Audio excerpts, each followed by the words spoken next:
Hey, welcome everybody to MMA. Here we are. Sorry, a little bit of a technical difficulty. MMA Mania. You're putting here. it lightly, Harry. Yeah. YouTube took us down off the internet. They did. YouTube came in right before we went off the air, and well, you know, they allegedly we were under the scamming thing, which is ironic because this is actually legitimate. Of all the times we've scammed people, nobody's taken us down. But here we are. We're covering UFC 242 live from Abu Dhabi. Yep. And we're in our first fight. We're in the second round. It's Tuisimov versus Ferreira. We apologize, everybody, for the technical difficulties. It ran into it again. Tuisimov in black shorts with white numbers and letters. No numbers and letters. White numbers and letters. And Ferreira in yellow and green, reminiscent of his native Brazil. And so far, a little bit of back and forth during the fight. Fajada is the way they're pronouncing it, which I'm always thrown off by that. It doesn't matter. But getting a couple strong kicks in the last fight. Now it's just a bit of a back and forth. So it's really just open for both of these guys at the moment. Just a little bit of sparring back and forth. A couple strikes here, but the second round coming to an end. And you can see Fajada with a cut over that eye. Yeah, cut over under his left eye. Ooh, a couple shots there. Solid strikes as we end round number 2. In the last fight of the prelims, Joanne Calderwood took away the victory there in a women's matchup. Harry, in between rounds here, we've got, an interesting day in mixed martial arts. Not only is it Khabib returning to action for the first time since, that riot-induced vacation, as we described it this morning on MMAmania.com. Yeah, but which seems like forever ago, by the way. I don't know how long. We watched that fight together. We watched it live. We watched it go down. We watched the mayhem happen. And then nothing. Khabib just sort of disappeared for a little bit, and now... Well, he had half of his salary taken away by the Nevada State Athletic Commission. Well, there was talks of him leaving the UFC entirely, him retiring. There was a lot of falderall and horseplay. But speaking of falderall and horseplay, did you see the fight that was made for UFC 244 this morning? Yes. Okay, so after Dana White saying that... they didn't need Diaz. The first thing that he does is make a main event. with Diaz and Masvidal for an actual, a brand new belt. Okay. It's bringing back the super fight title under a new name. So neither of them are champions. No, neither of them hold a belt. Neither of them are an interim champion or the mandatory challenger. But they will be fighting for a title, and that title is? The Bad Motherfucker title. Okay. It's the belt that has Bad Motherfucker on it. I love it. I love it. I don't know how legitimate it is. It's legit because the U.S. A legit knee from Ferreira as we get rolling here, and we'll be going to the chat here. And yes, it is Two Fat Dudes on a Couch. Sadly, there is no official UFC radio. Yeah, that's the name of the show. Two Fat Dudes on the Couch. As our producer, the social czar of MMA Mania, watches on, and we were going to get a social czar puppet, but we couldn't get one built in time. But from time to unfortunately. There'll be time, though. Yeah. We'll add. We got a lot of accoutrement over here. It's certainly an upgrade from the last time. Yeah. Our literal couch. Our literal couch in the living room. We've upgraded couches. We've upgraded background as two fat guys from the Den BK. Yeah. It's weightist. Well, it's weightist. What do you guys look like in the chat room? It's a bunch of fat guys. Yeah. That's all MMA is. You're inside on a Saturday watching people watch MMA. So far. So we're in the same boat as the stadium in Abu Dhabi fills up, and so does Tuisimov's face with blood. Oof. MMA is a bunch of fat guys watching MMA at home, and then in public at the actual event, a lot of celebrities and supermodels. Yes. So that's how that works. And every member of the Dubonese royal family. Well, now, this is a little bit of different setup. Ooh, look at that kick from. Yeah, it's a man-made stadium. It is 99 degrees in Abu Dhabi right now in the United Arab Emirates. Yeah, so that's fun. The big thing going on at the event now is the heat inside the arena, which a lot of fighters are going to have to adjust to. And with the lights. And with the lights and everything else going on. Yeah, you're right. It's a different sort of event, and they're going to have to make sure they're hydrated properly. And Tuisimov, walking into today, is on a 5-fight win streak, 4 of them coming by way of stoppage. He's got 3 minutes and change to make that 5 out of 6 fights by stoppage, but right now he is getting lit up by Ferreira. Well, yeah, they're both kind of busted up here. Ferreira underneath the eye and Tuisimov on the nose. Ooh, another strike there from Ferreira.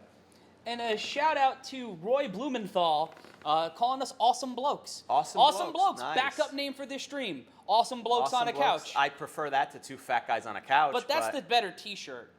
That's the better that's logo. True, but which one's better for my self-esteem? You know what, Harry? It's not about your self-esteem. It's about the views. From Fajera. Pronouncing his name 17 different ways in the span of 5 minutes. Is it Miguel Ferreira? It's not Miguel Ferreira. Is that Adam Ferrara? No, comedian Adam Ferrara. Shout out to comedian. I haven't seen him in a bit. So far. And Ferreira having an awesome fight so far, as Teisimov is having an allergic reaction to punches to the face as his nose is bleeding. He got stung by a bee in a couple lefts. But we're 2 minutes left in round 3 here. Another front kick from Ferreira. And we've got a big card for you. But, Harry, what do you think of the bad motherfucker belt? I love it. I have mixed feelings about it, but I love it because I'm a pro wrestling fan. I like the circus of it, but it also kind of contradicts everything Dana White. He goes back and forth a lot, is what I'm realizing. You don't say. Yeah, he used to be all about making sure everything was legit to the point where women weren't going to be allowed in the UFC because he thought that was a circus act. And then he does something like this, which I think is great publicity, but what is it? Is it a sport or is it, It's sports entertainment. I think it is, and I love it, and it adds something to the... Quick combination by Ferreira as Teisimov on his bicycle going backwards here as we are live from the Den BK while they're in Abu Dhabi. And thank you to Jack and the team at Den BK, and thank you to Tom and Jesse for helping us with this setup here today.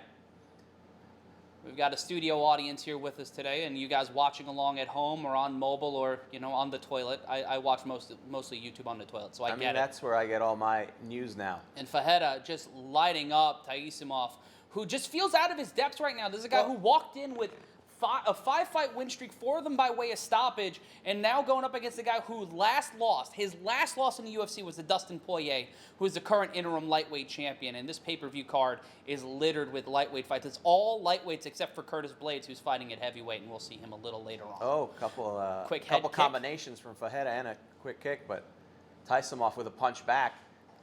About 28 seconds left in round 3 here. And if Teisimov is going to want to walk away with a win, he's going to have to let him fly, not let him cry. Time. It's not a Hootie and the Blowfish song. Another left hand by Teisimov. 18 Front seconds kick. left. Quick exchange there. Ferreira in control with 10 seconds remaining in the round before we go to the scorecards. Gets set up from a right hand by Teisimov. Another front kick going for another exchange. Quick combo, and Herb Dean will stop this one at the bell. And Ferreira celebrating like he's about to get a title shot. And poor Teisimov heading on into the corner there, looking a lot worse for wear. Let's take a look. They're going to the replay now. Beautiful uppercut by Teisimov earlier in the fight. Quick low kick, taking him down. He had a good first round while we were figuring and setting everything up, but then Ferreira... arguing with YouTube. Yeah. Well, we'll get to that later. Caught him with that high kick, and then that punch inside, sending him back. Quick jab. Landing a lot of those combinations, landing a lot of those strikes. Just lighting them up, peppering them with jabs, going right for the nose, going right for the bridge of the nose, and then a beautiful right hook. I mean, just a lot of great combinations. And we take a look at the significant strikes in the 3rd round. Ferreira had 79. He outpaced.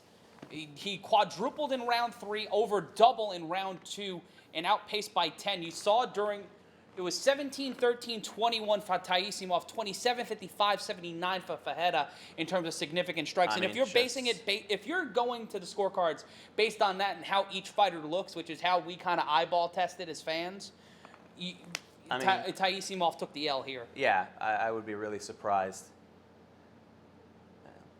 Here we go. We're going to get the announcement here. Both looking kind of beat up, but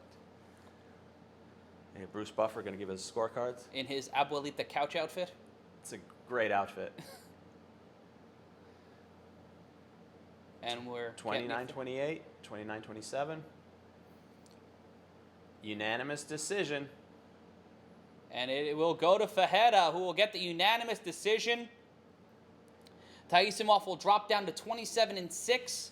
As a pro, Ferreira will get his 16th victory with only 2 losses.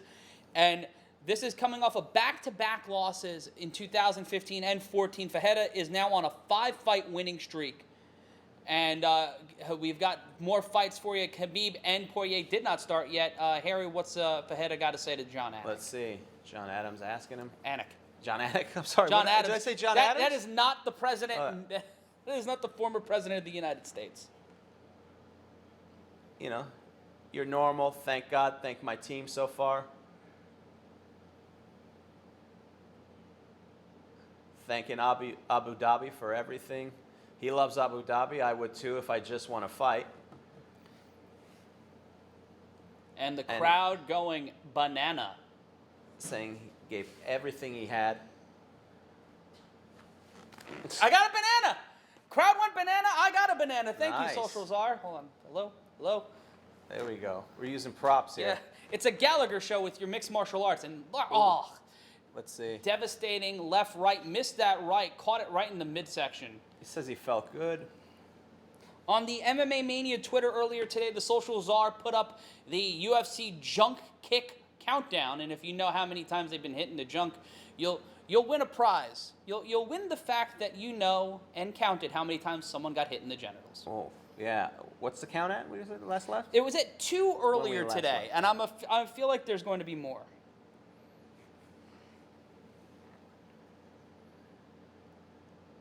Well, so far your standard. Thank you, coach. Thank you, UFC. And he's just very happy to be there. Blessed to be there. Interview from John Anik. And the fight did not end Fajeda. yet. The Poirier fight did not happen yet. So people in the chat, did Poirier and Khabib happen yet? No, it did not happen. If Yeah. you've watched any mixed martial arts card or any combat sports card throughout the annals of history, and I think the Social Czar will agree with us, Yes. if the name is on the poster, it is the last fight of the night, unless Yeah. it's Bellator. Yeah, it's usually last. That's how you know. But I guess the time zone thing confuses the hell out of a lot of people. Yep. This one taking place in Abu Dhabi. So for us, the sun is still up and people lose their mind. Yes. But no, we're it has not having- happened yet. So We've had brunch in MMA so far today, which is weird.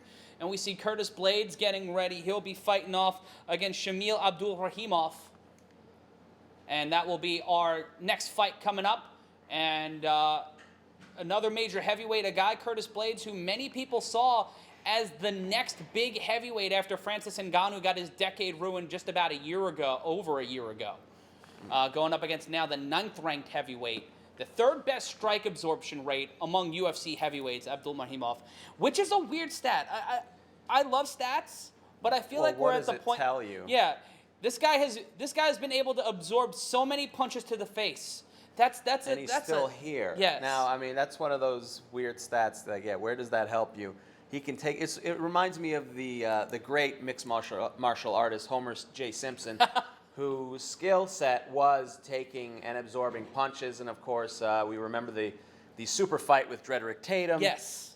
Which really was Homer's downfall because up until that point he had been Undefeated. but fighting mostly boxcar hobos. Yes. So I don't know if we will have the same fate for Blades.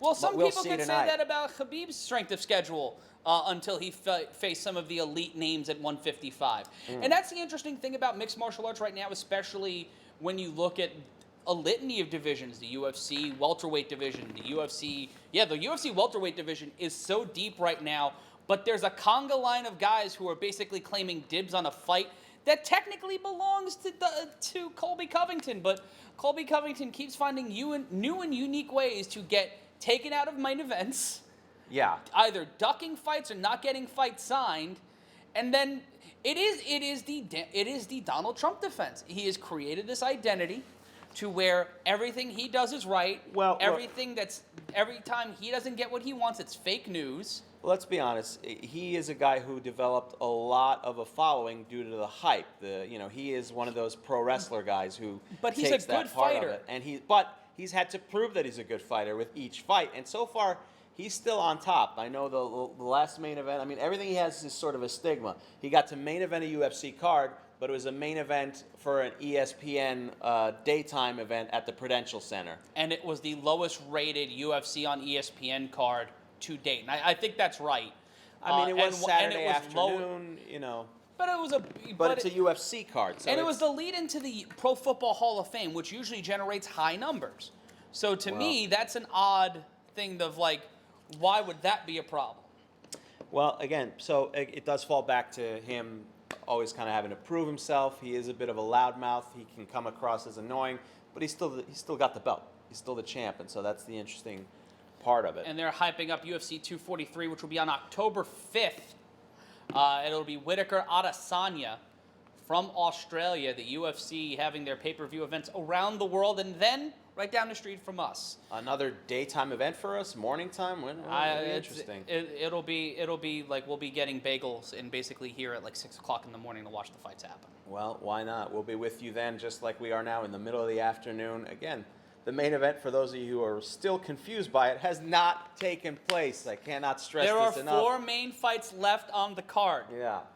So do not worry, do not fret. You have not missed Khabib and Poirier yet. We will be talking that to you during the course of the afternoon. No, not sure why that would confuse you, but again, UFC running down history down under 243.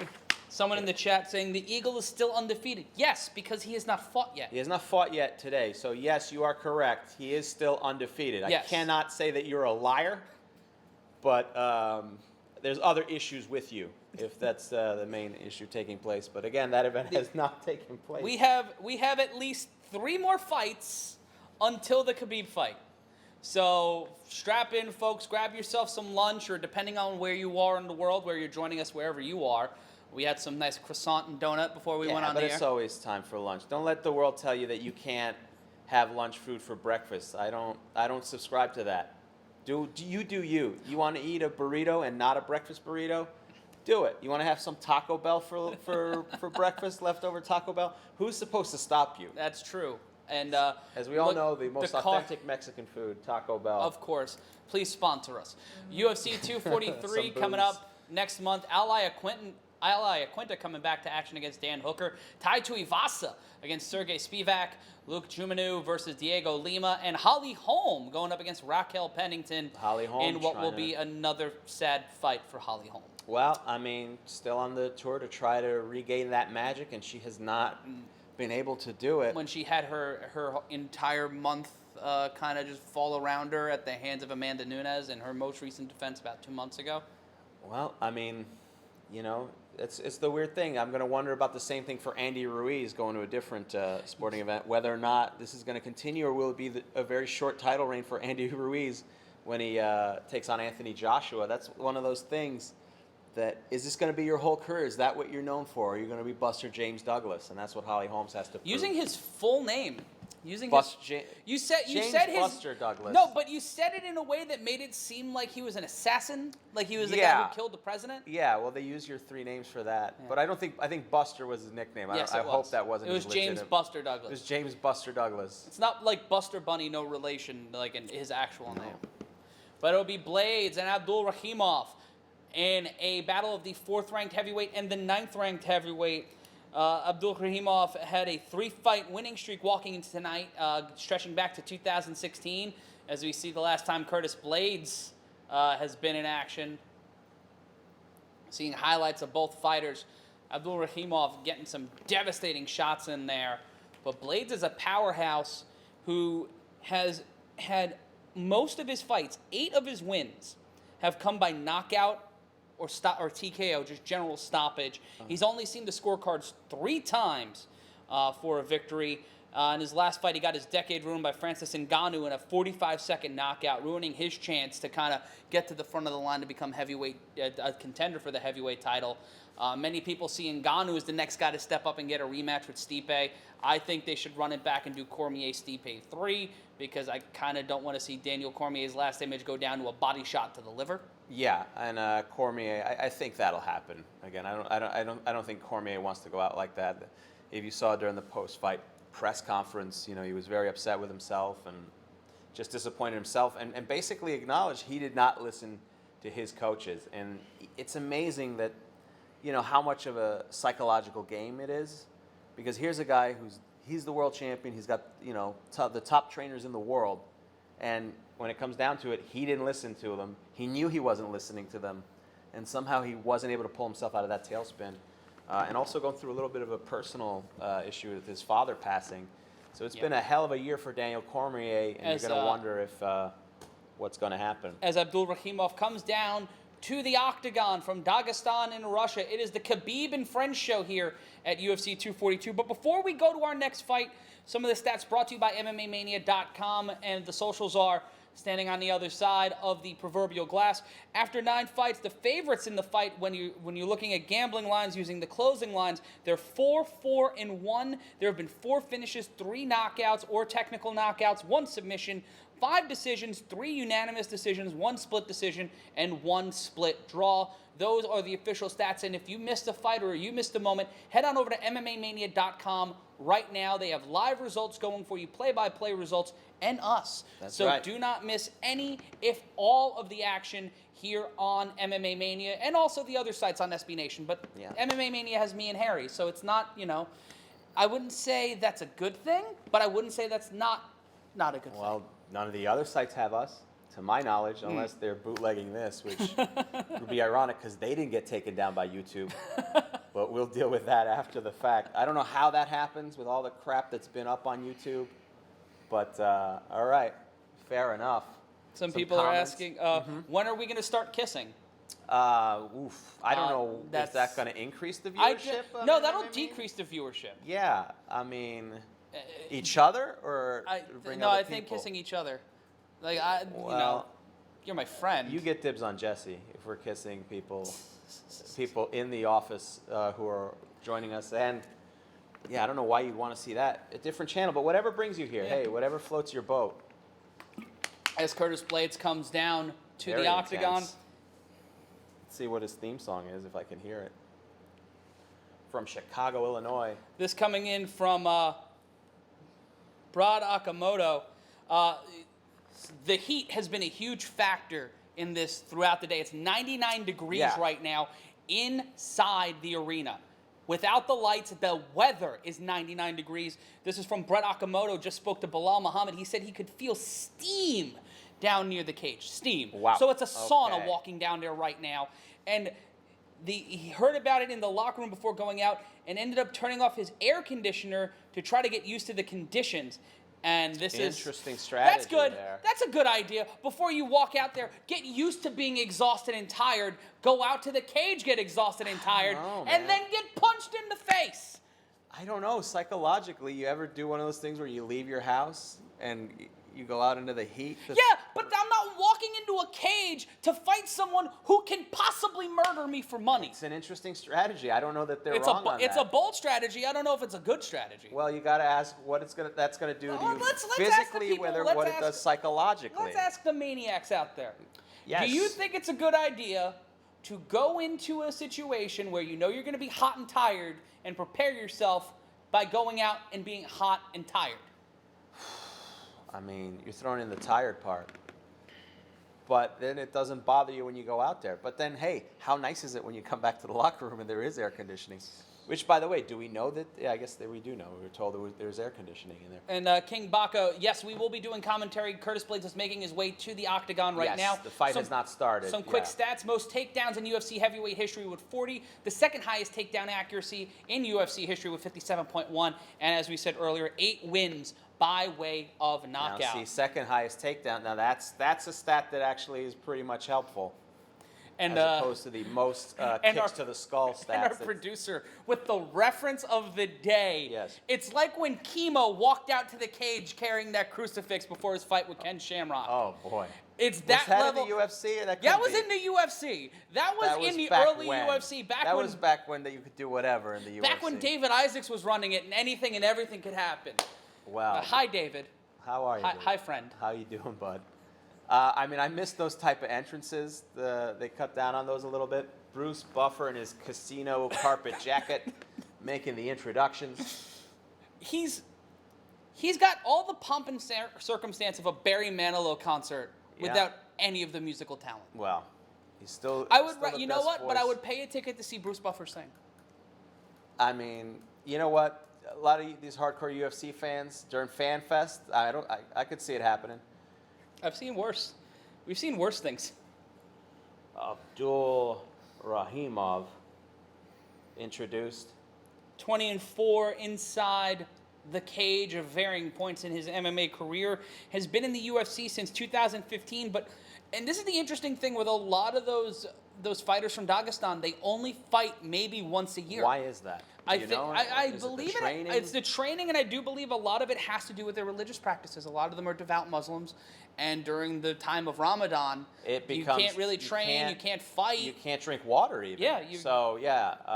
So that would not make for a great camp for sure, and it would be a terrible time to fight. So you're right, that does close the window on when they're available. Cool stepdad and Conor McGregor's favorite referee, Mark Goddard, will be your officials. Blades will be in the red corner, and Abdul Rahimov is in the blue corner. And Abdul Rahimov wearing red tights. They couldn't have just given the guys in the red corner red tights and make it easier on everybody. I don't know how that part of it works. I know you're big on fashion and matching, but here we go. Both men getting a feel for each other. No strikes yet. 15 seconds gone by. Quick exchange. Blades going for a takedown, trying to go for a double leg, gets him down, takes him down from the hip, now taking him from behind as Abdul Rahimov is trying to get back up. Blades in good position there, hooking his left arm under the shoulder of Abdul Rahimov as we are over 30 seconds gone by in round one. It's the 4th-ranked Blades against the 9th-ranked Abdul Rahimov, trying to go for a submission, lighting him up with a couple of left hands from the top position against the cage on his back. And Abdul Rahimov trying to stand up. He does get up. He's still up against the cage, though, still being held onto by Blades. In a reverse waist lock for those wrestling fans, and a quick suplex takedown. Belly to back suplex. And now Blades on top of Rahimov, but he pulls him in. Pivoting closer and closer to the cage. Abdul Rahimov having his right leg in a 90-degree position, turning on his hip, trying to find a way out of it as Blades smothers and covers like it's the Waffle House here in the early goings of round one. And a lot of time left here. 3 minutes, 40 seconds still left in the first round here.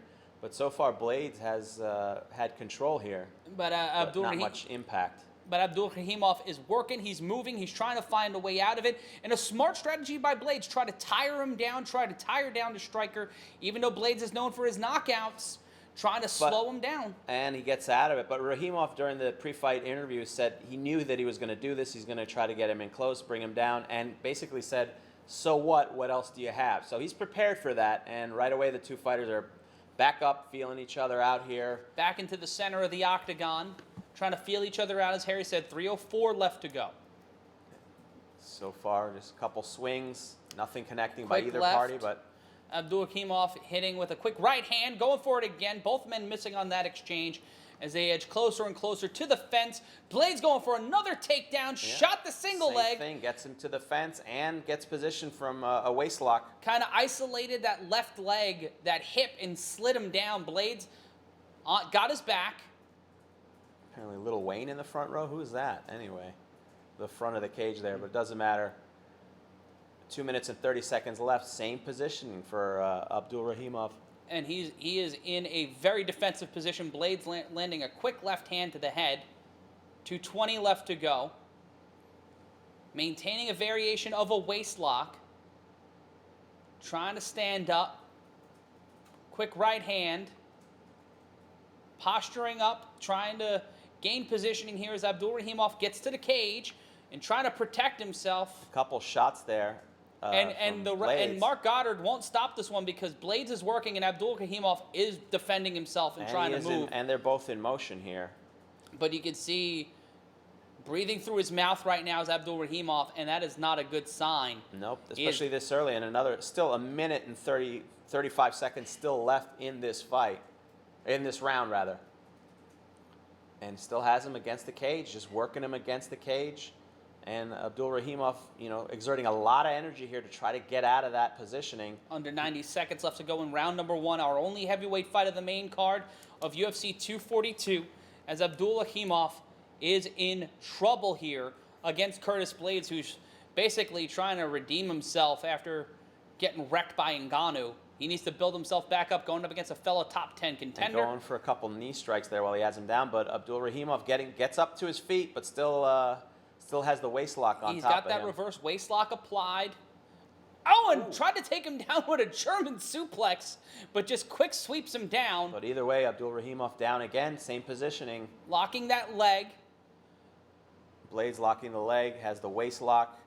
Abdul Rahimov face down. He's got his back, yeah. He's got him in the Luther Campbell position, face down. Blades has his back. And again, a couple more punches here. 30 seconds left in this first round. And the ref they are both moving, so the ref, Mark Goddard, is not doing anything to stop this at the moment. And Abdul Rahimov up against the cage now, taking a couple punches here, but trying to hold the hands of Blades. And not in a we are friends way, in a please stop punching me in the face way. And now in the mount, and there's the elbow. Blades and now Blades delivering clubbing elbows. 10 seconds left. Quick left hands, trying to stop this fight. Can he get through to the round? Elbows. Can't stop, won't stop. Another one. DJ Khaled offense, and that will be the end of the round. He makes it devastating blows at the end of the round there. Bad positioning, found himself, Blades finding himself with top positioning and just laid in those punches, laid in those elbows, and luckily for him, for Abdul Rahimov, only 10 seconds left. And the whole story of this round is Blades with the takedown. Sufficient takedown offense there. Every time Abdul Rahimov tried to get back up, suplex, quick takedown, isolating the hips. Trip the leg, bring him onto his back, and then that top mount position. Bam! Just rights, devastating shots, bringing him down. And a lot of ground and pound there, and then luckily only 10 seconds left, or it would have been over. Let's see what they're saying in the corners now.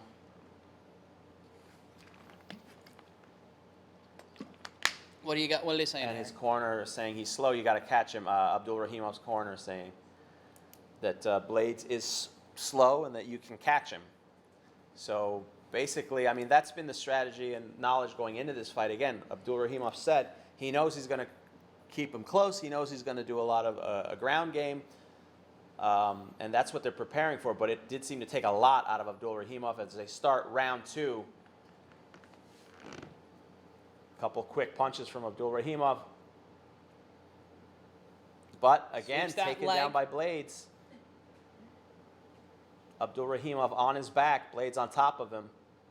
And once again, keeping that pressure. It doesn't matter what your corner says. If you're not able to implement the game plan, you're tired. It's 99 degrees out there. A minute respite is, and in the heat, you're just sitting there taking in that heat, that energy, those lights. Well, the amount of energy that he's been using to try to get out of these positionings. And again, same thing. He's on the bottom, Blades on top. But that right leg of Abdul Rahimov pressing against the inner thigh of Blades, maybe trying to pivot him up and try to find a way to get back to a vertical base. He does. He finds a way to utilize that hip, and now in a variation of side control, Blades has him against the cage, smushing his face in. Back to side control. Blades controlling the pace of this fight, just over a minute gone by in the second round here at UFC 242, live from Abu Dhabi. We are not in Abu Dhabi, but that's Harry Terjanian, and I'm Matt Ryan. And again, Blades just on top. It's the story of the whole fight. I mean, there's not much to call here. He's basically got him pinned up against the fence again, and now getting on the back, maybe going for a rear naked choke, but quickly Abdul Rahimov gets his arms positioned. Has the back again. But a bad situation, same thing, basic wrestling, and he's getting punched from behind.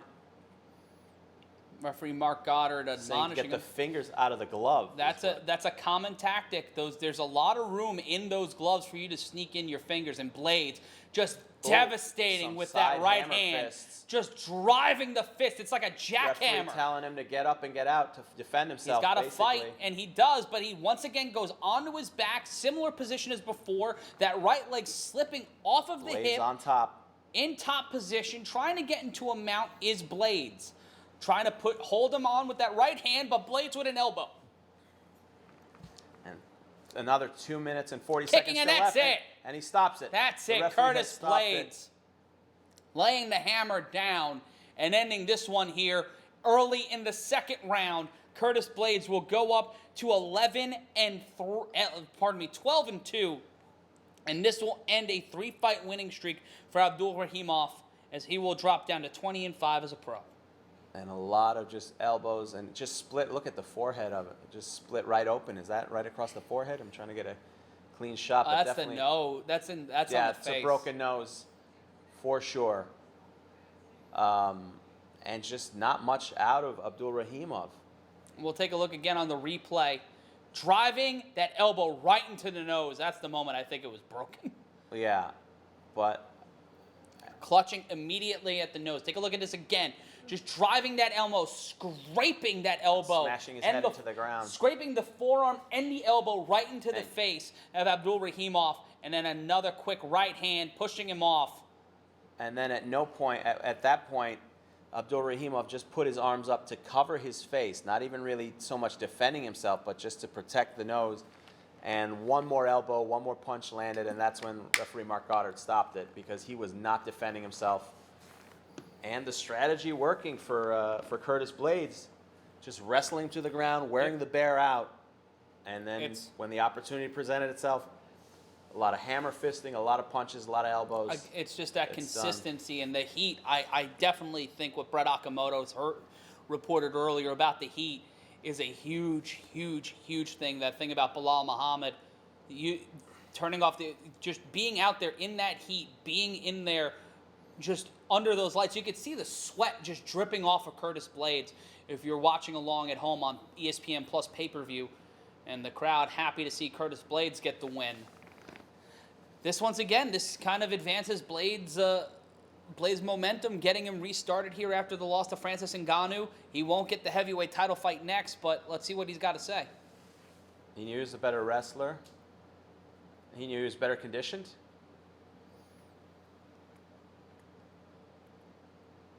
They've been working on the jiu-jitsu, working on getting those positions, and he basically implemented it. How did the heat feel for him? He could have done it for 5 rounds, says Curtis Blades. That's a lie. Yeah, you can say anything you want once your hand is raised in victory. I could have done it with one hand. I could have done whatever. That's the beauty of winning. And he's now second, sole in second place in the heavyweight division with the most wins as a heavyweight since 2016. Ahead of him, Derek Lewis and Francis Ngannou. He knew after the first takedown that Abdul Rahimov was light and that he could do that whenever he wanted to, and he certainly did do that whenever he wanted to, kept them down. Let's see, John Anik asking about the rest of 2019. He'd like to fight New Year's Eve or early in January. Or his birthday, February. Good for you. Yeah. That'd be a birthday gift. Trying to hand somebody a concussion. And going home to his baby, your winner, Curtis Blades. Razor Blades. Oh, I get it. Yeah. Well, some nicknames are easier than others. The nicknames in the first fight of the early prelims for UFC 242, it was the Smile Killer against the Magic Man. The Smile Killer versus the Magic Man. And then the Kung Fu Master. And there's Valentina Shevchenko, who got into a little bit of a Twitter feud with Weili Zhang earlier today, because Zhang was calling out, there she is, Zhang Weili, the won the strawweight title last weekend in China, now making her way to Abu Dhabi. She called out Valentina Shevchenko earlier today, and I don't know if that's a good idea. I don't know. The Peanut Gallery, who you got, Zhang or Shevchenko? Any thoughts, Jesse? Zhang or Shevchenko? I mean, Shevchenko has impressed me a lot, know. But let's see as they gear up for the next fight. Let's see. Davi Ramos. A couple Brazilian fighters here tonight. And for those fans of tyranny and oppression, Chechnyan Republic dictator Ramzan Kadyrov, a fun individual who. What's the nickname again? No, it's not his nickname. It's the Chechen dictator. The Chechnyan dictator. And friend of the Nurmagomedovs. Okay. Yeah, like you know how we're close personal friends? Sure. The Nurmagomedovs are close personal friends with a Chechen dictator. Well, you saw the last person who's in attendance at UFC 242. I'm going to say this again. There is a dictator at this card today, and we couldn't get press passes. Wow. You know what? You submitted for press Yeah, passes? you know what You I didn't tell me did? that. I called Dana White's personal assistant, who weirdly enough worked out of a Qdoba. They promised me press passes, but no. No. Now so we instead- can. Now we're here in the den. Instead, we're broadcasting out of an What looks MMA like library. Which looks like a dictator study. I'm gonna come out and say it right now. It's It feels pretty like we're in a cool. dictator study. It does look pretty cool. We have some. Let's see. We got. But you know why he's there? Yeah. He's trying to expand his global Amway network. Oh, okay. Yeah. You got to sell those. You got to sell all that facial cream. See, you start. It's a multi-tiered marketing. You start here, Right. and then you work your But way then out. you and work your way out, and yeah. then you own your own Exactly. business. And there's a lot of people, in those MMA fights. And if you want to be disappointed like me as an Oakland Raiders fan, Antonio Brown got released today by That's the the Oakland big Raiders. news. So Antonio Brown head on released. over to the SB Nation Raiders vertical, silverandblackpride.com, and be depressed like the rest of us. Well, there's only 28 other teams that he can go to. Well, no, there's how many? 30 other teams he can go to. Oh, I'm sorry. 30 other teams Since he can go to. 2001? Well, I don't. Do you not acknowledge the Houston Texans? I don't acknowledge the Houston Texans, and I think the Titans should still be the Houston? Oilers. Otherwise, I don't acknowledge them. So you're but just otherwise, negating an entire section of NFL history. what are you going You're to do? a garbage person. Am I negating them, or have they not made the playoffs in how many years? What am I supposed to do? Wish them to some success? Anyhow, it doesn't matter. It's the Antonio Brown, Tinkerbell theory. If you clap your hands, they may actually be, a thing. that ain't my problem. I got the Jets to worry about, the Giants and the Ugh. Jets in the New York area. It's going to be a great long football yeah. season. Cannot wait for tomorrow for the Giants and the Cowboys. But my question is how soon we will find Antonio Brown in either Pride or Bellator once the other 30 teams Dear Saki Ibarra, and stop. and the Canadian Football League. He's going to be in the XFL, and he's going to be fighting that Tenshin Nasukawa guy on New Year's Eve in Ryzen. I got to see it happening. Well, I feel like if he doesn't get signed within 2 weeks, he's going to be in the undercard under that Lenny Dykstra Bagel Boss fight that is taking place, which you will be in attendance for, I I'm believe. trying to go. Maybe. To Maybe. the MMA Mania Lord I know powers we- that be. I will go to that fight. If you get me there and get me home, and you allow me to get an autograph from Lenny Dykstra. I mean, Lenny Dykstra's going to kill him, Of right? course he's going to kill him. The Bagel Boss is like this high. And I'm sitting right now, so it's not necessarily that tall. He's 5 foot. That's being kind. Well, he says he's 5 foot, and I'm not going to question the Bagel Boss. Yeah, he's 5 foot, yeah. Well, I got a go bridge over- to sell you. We'll do we're As going to do live coverage of Davi the- Ramos is heading down to ringside. Curtis Blades won the last fight. We've got a few more fights for it. It's a UFC 242 live play-by-play as two wonderful blokes or two fat guys on the couch, Matt Ryan and Harry Whichever, Terjanian. both, if you'd like. Yes, whichever looks better on a T-shirt, Tom. Bring you this card live from the Den BK in beautiful Brooklyn, New York, my hometown. There you go. Glad to be in my hometown without there needing to be a court appearance. That's always nice. It's always nice. Well, Brooklyn's favorite illegitimate son, Matt Ryan, here, Jesus. alongside Harry Terjanian, as we cover Davi UFC Ra- 242. And Davi Ramos, a four-time jiu-jitsu world champion, has finished 8 of his 10 wins, 7 of them by submission, as he brings his 4-fight streak into Abu Dhabi to face off against Islam Makhachev. Khabib and Poirier, for those who keep asking, has not happened yet. Are people still asking that? People are still You've asking got to that. be kidding me. I don't understand where people's heads are at. You know how main events work, right? I mean, You would think that. But the man who placed 15th in the Khabib Nurmagomedov lookalike contest, Yeah. Islam Makhachev, heading down to the octagon right now, also from Dagestan. now, is there a reason it's so Russian heavy? I mean, just the Yeah, geography because of it? it's a Habib card. It's a Khabib card. Fair enough. Because it's seemingly wouldn't- after the whole riot he started. Yeah. Like, can I just say he started the riot? He started that riot. Like, is there any? His crew started the riot, sure. Yeah. I don't know that He he started the riot. personally- He jumped out of the octagon and did a flying crossbody. He did a tope suicida for those wrestling fans out there on the Dylan Suicide Dennis. dive. And I'm Yeah. not going to say Dylan Dennis is the world's greatest person. Not making that argument Well, here. there are some of those news stories where everybody involved is kind of an asshole, right? Yeah. Like, can we admit we see those videos where every once in a while you're like, oh, I hate everybody who's a part of this. You're not rooting for anybody in that scenario. Right, but you're, it was the... you're rooting for the riot police at that point. And what's the update on Connor now? There's been a lot of he's- rumors. Is he retired? He's punching out As old of men. now, he's right now he's just taking on whatever old men are in pubs in the greater Dublin refusing area. to drink his whiskey. Yes, that man had the strongest chin I have seen in quite some time. Well, yeah, I mean, This is the Irish. Makhachev has the 4th highest takedown accuracy in UFC history. Nice. Is tied 5th for the longest active win streak in the UFC lightweight division with 5. 5 wins in a row. His only loss as a pro was a TKO to Adriano Martins at UFC 192 in just under 2 minutes, a teammate of Khabib at Eagles MMA. 7 of his wins have been by decision, 7 by submission. He is 17-1 as a fighter, walking in with maroon trunks, sign of respect from Ramos, giving him a fist bump as the sartorial splendor of Bruce Buffer will do the official introductions in just a moment. What about the bus incident somebody said on the chat? Well, Connor started the bus incident. No one's arguing the bus incident. Yeah. Connor started the war. Yeah. I'm talking specifically the about the riot. That night the in the UFC, arena. UFC 223 and UFC 229 in bubbles, existing in bubbles, are completely different scenarios.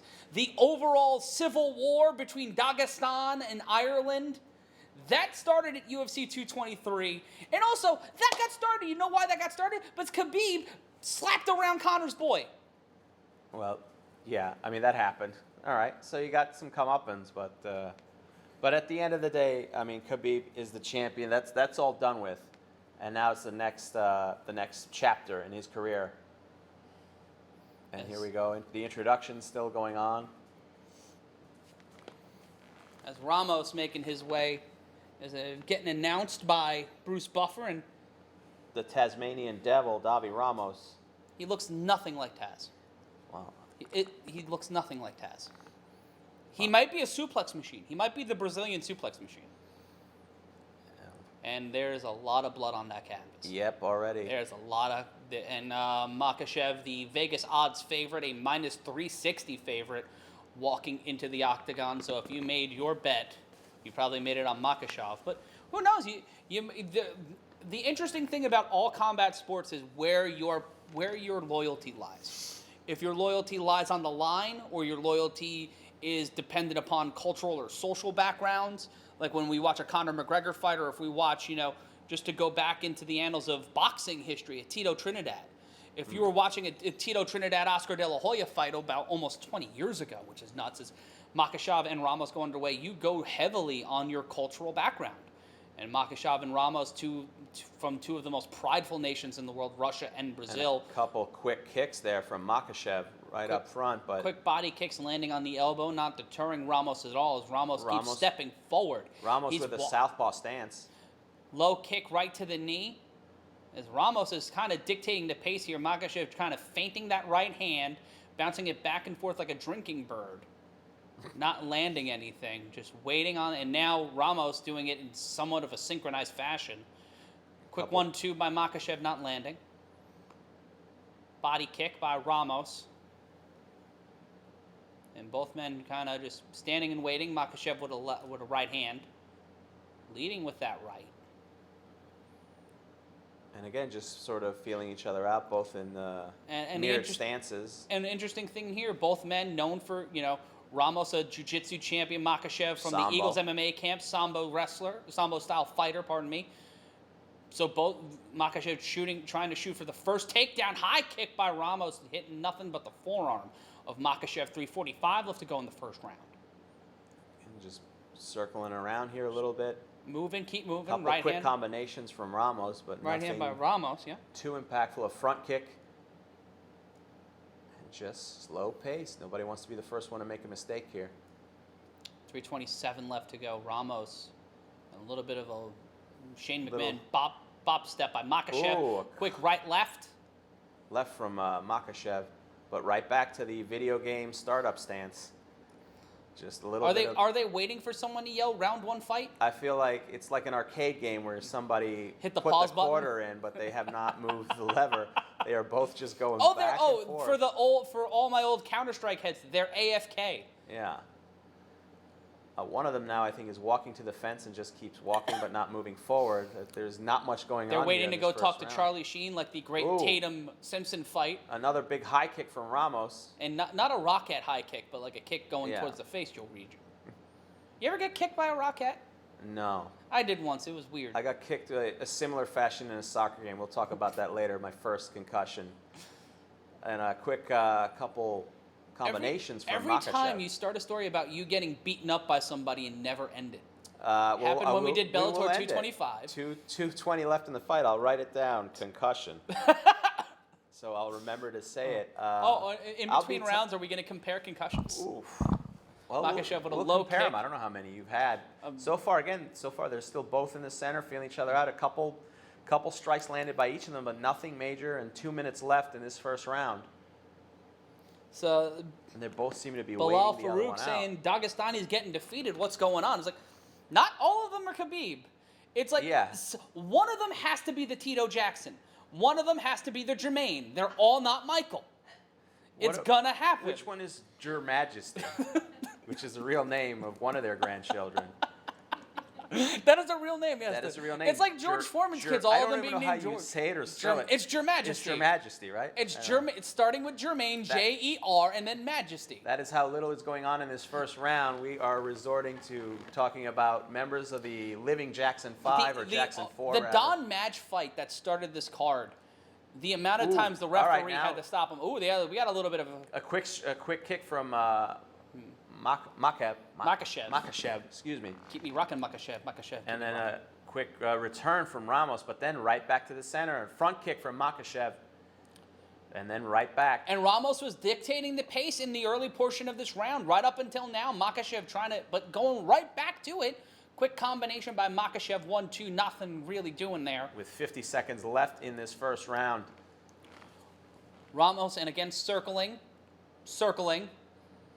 Really don't want to be the Kent Brockman calling soccer call right now. But that is, again, how little is sort of going on. A couple good strikes, but again, both of these fighters sort of respecting the other one's ability because neither wants to be the first one to make mistakes, but a couple combos from Ramos, some returns from Missing Makhachev. wide there, trying to go for a barn door shot, hitting nothing but the air.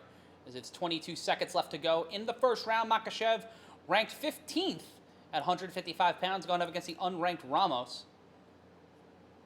who has an impressive little bit of a run for himself inside the octagon. 10 seconds left, trying to swing a little bit wildly, but once again, returning to center, going to first positions, and nothing. The round is over. The dance of round one has come to an end. And sort of an uneventful round. Let's see what the corner... Oh, you know who that was? Who was that? That was 2 Chainz. Oh, 2 Chainz is in the crowd, a.k.a. Titty Boy. That was his name when he first started rapping, was Titty Boy. Well, I'm not making that up. I think he made a mistake by not sticking with Titty Boy, but what do I know? I'm not in Abu Dhabi in the front row of UFC 242. And according to our sources there in Abu Dhabi, Nurmagomedov, our inside source, Nurmagomedov, is saying that they're trying to help Kadaev with his public image. And now, per our understanding from Nurmal, Titty Boy has an upgrade from Trench God. Wow. The more you learn from UFC. Yeah. I'm trying to listen to the corners, but... One of them speaking Portuguese, the other one speaking Russian. Are you fluent in either language? No, I'm not fluent in either language. I also don't know which interpreter was speaking because they didn't really indicate which one. So I have no idea which interpreter was... Because for some reason, unlike boxing, the UFC does the boxing twos instead of like a boxing, like the full screen. Like, give boxing all of the shit in the world because it's a corrupt sport run by horrible people. Let me ask you this. Is boxing, are they having a title that's the world's biggest badass championship? No, they're not. That's why I like MMA more, because their titles mean more instead of the WBC handing out belts like it's candy. You're right. Which one is less legitimate, the world's baddest motherfucker or the WBC? But we start off here, round 2, 4 minutes and 37 seconds. A little bit of the same thing. Both fighters feeling each other out in the center, circling. Makhachev in a little bit of control here, and this coming in. High kick, and we got ourselves a fire fight. And Makhachev immediately goes for punches, gets him to the fence. And now trying Ramos against the fence. Utilize some jiu-jitsu, going for the hip. We have news about Ariel Helwani we'll get to in a second, but this fight started to get a little hot and heavy here. Right hand, trying to take the trip with the takedown. Against the cage is Makhachev. Ramos in control for the first time really in this round, even though we're just about a minute gone by. Clinching the neck, almost a Muay Thai clinch. Quick right-left combination. And they're back, but they're quickly back to the center of the ring. 3 minutes and 50 seconds left. A big kick from Makhachev to the gut, but nothing sticking in their back, circling. Another front kick from Makhachev. Another front kick from Ramos. It looks like they're trying to do the exact same thing, just a half a beat off from one another. If we see a double down in mixed martial arts, I'm going to get very mad. Tried to go for a low body punch. Ramos aiming high, missing. Quick left jab by Ramos, landing. Front kick. Ramos dictating the pace again after the early start of this round where Makhachev was in control. But once again, Makhachev bouncing, feeling a little confident as we move deeper into this second round. 3:09 gone, 3:09 remaining. In our second round, it is the UFC 242 live card on MMA Mania on the pay-per-view card. If you're watching along with us on ESPN Plus and you're not listening to John Anik and Dominic Cruz, thank you. Yeah, thank you for listening to us. I mean, yes, you're going to get a lot of in-depth coverage from them, but are they going to talk about Homer J. Simpson? Are they going to talk about... And shout out to Trey Lalo from Alabama watching us live on the YouTube channel and also on MMAmania.com. Quick left hand from Makhachev. 2:40 left to go now in the round. Another crisp combination of punches from Ramos. Makhachev almost going down there. Almost collapsed like the Kingdome, but with 2:29 left to go. One of the few stadiums you ever watched implode. And Makhachev kind of pawing. Ramos going for a body punch. The big swing and a miss from Ramos. Yet to see a good liver kick today. Nice boss root and liver kick. We're only our dick kicks are only at 2 so far that we're aware of. The dick kick counter. The over-under was 4, so we'll find out how that squares away. This isn't Bellator? 2 minutes left in round 2. Bellator 226 is tonight. I'm actually looking forward to watching Bader and Congo and the start of the featherweight Grand Prix. But Ramos in some control here. Is that Carrot Top in the front, or that's just a woman with remarkably red hair? Anyway. Is that my aunt? Could be my aunt. No, it's just a woman with red hair. Yeah, it's not Carrot Top. Makhachev. Carrot Top is actually a member of the Abu Dhabi Athletic Commission, though, so it could be him. Carrot Top's jacked, by the way. I don't know if you've seen pictures of him lately. I wouldn't fuck with him. I was a fan of chairman of the board. I'm not fucking with Carrot Top. Here we go. And again, just a couple. And Ramos quick bleeding now. above the eye. Quick a knee from Ramos right to Makhachev, but they're both still up. Makhachev missing with that knee, not connecting all of it, but Ramos with a laceration above the eye near the eyebrow on the right eye as Makhachev once again placing fifth in the Khabib Nurmagomedov lookalike contest. In control here with 56 seconds. Second round. Makhachev landing a big punch, but still Ramos up. I mean, Makhachev landing some big blows here, but another combination. And Trey Lalo asking about the combos. There's some really good combos from Makhachev. Both of these guys right now throwing some really solid exchanges, but Makhachev finding a way to get out of it, dictating a little bit of the pace. 30 seconds left to go. Ramos trying to be the aggressor, missing with a right hand. Once again, a 1-2 combo missed. Quick fire fight there. Ramos fired up there. More fire there from Ramos. A couple more big swings. Went for landed a pseudo hammer fist on that with his right hand. Makhachev slipping 10 away. 10 seconds left on the clock, and this round will wind down. And it seems like we'll go to the third and final round with, I think, Makhachev ahead on the scorecards. I'd give him this round. He landed some significant blows in there. I mean, Ramos, had some combinations too, but not as intense. And if it goes down to the scorecard, that's going to matter. Here we go. And shout out to one rad dad watching along from Floral City, Florida. Telling him to relax. That Makhachev is doing good. Don't deviate. Just keep going for it. You're doing great. Keep the distance. And Makhachev electing to stand. In 2 minutes, he's going to knock him down, his cornerman says. So, this just in from the Mania front desk. In celebration of Bellator 226, this live broadcast has been converted into a 24-hour telethon to raise money for Scott Coker so Viacom can pay Chris Cyborg's contract. Wow. Well, God bless. They said it's the largest contract in women's MMA history, so if they're holding true to that, that's some Ronda Rousey money. So unless she's fighting 15 times a year for the next 50 years? I don't know much about negotiations, but if you're only the one of two companies that exist, Or and one of the companies well, let there them were three. go, There were two companies in play in the United States for her.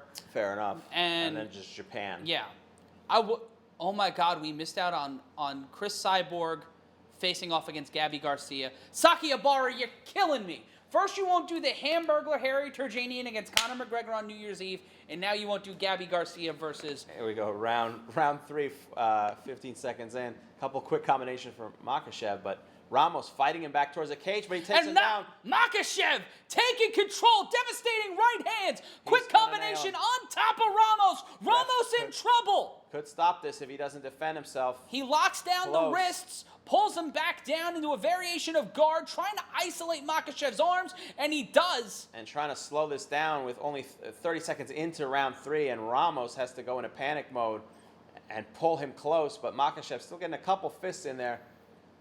But isolating the arm, big left hand from Makhachev. Ramos looking a little worse for wear there as blood continues to dry on his face. Quick right hand in the mount, Makhachev. Ramos trying to find a way out of it, isolating that left arm, but Makhachev swinging freely with the right, captured by Ramos. Makhachev in full control here. Ramos struggling for air and struggling for ideas. And again, Makhachev, Quick fists, elbow. couple elbows. But Makhachev with 61 significant strikes to Ramos's 14.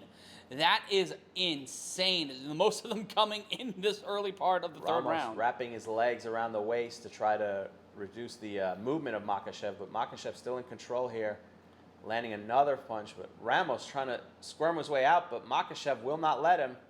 But Ramos Still on finding a top. way to go. Makhachev circling back around, elbow from Ramos from the bottom. 3:06 left to go in the third and final round. Trying to push up and push off is Ramos, who is a former 4-time World Jiu-Jitsu champion, but going up against an elite Sambo competitor in Makhachev, who's ranked 15th in the world per the UFC at 155 pounds. Trying to turn against the cage with his hip. Makhachev blocks it. Isolating that left leg, driving the hip into the right knee of Ramos, into the left knee of Ramos, pardon me. And still Makhachev in control here. Ramos trying to hold on, and there's still another 2 minutes and 30 seconds left in this round and fight. And Ramos breathing heavy. Yeah, in Trying to big fight trouble. out of this. Had to keep his hands off the cage, warned by the official. Trying to hold down Pushing Makhachev's off, trying neck. to push out. Isolating that into a variation of a headlock there. Maybe trying to go for a submission from the bottom, but Makhachev pushing off and once again continuing to rain blows down upon the head of Ramos. And again, Trying to push off was Ramos with that right foot inside the right hip of Makhachev, but Makhachev continuing to lay the law here in the late portion of this contest. A minute 46, tried to roll through and small package himself out of the Makhachev situation. will not be moved, will not let him move.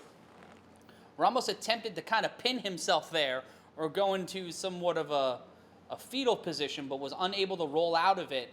And Ramos, just for his own safety, interlocking his ankles around Makhachev's body, and Makhachev, the Dagestani, laying the hammers down. Once again, Ramos unable to roll off of Makhachev, the elite grappler. And he is trying to. And he swung away from the bottom, and you can see him breathing heavy through his mouth. Trying every way out of this, and Makhachev at the end of it still has him pinned to the ground. A minute left in round 3, the last round of this fight. The heat and the pressure getting to Ramos here is Makhachev putting on a tremendous grappling performance here in the latter half of the third round in the main card of UFC 242. I'm Matt Ryan. This is Harry Terjanian as Islam Makhachev in complete control here, possibly skating to his 18th victory in his only loss in his career, coming from a TKO. Every other time, if he went to the distance or he was inside the octagon, he got a stop. and he made sure that he would walk away with a win. And again, Makhachev, 25 seconds left in this fight and still has Ramos pinned to the ground, but Ramos trying to elbow his way. Ramos And kind of talking to the ref, asking him something. I'm not sure what, though. Can someone turn on the air conditioning? That's what he's asking for. Someone please get a temperature check. And at the end of the fight, Makhachev. Wow! Almost going for a spinning heel kick from the floor as both men show respect for one another and the fight is over. Yeah.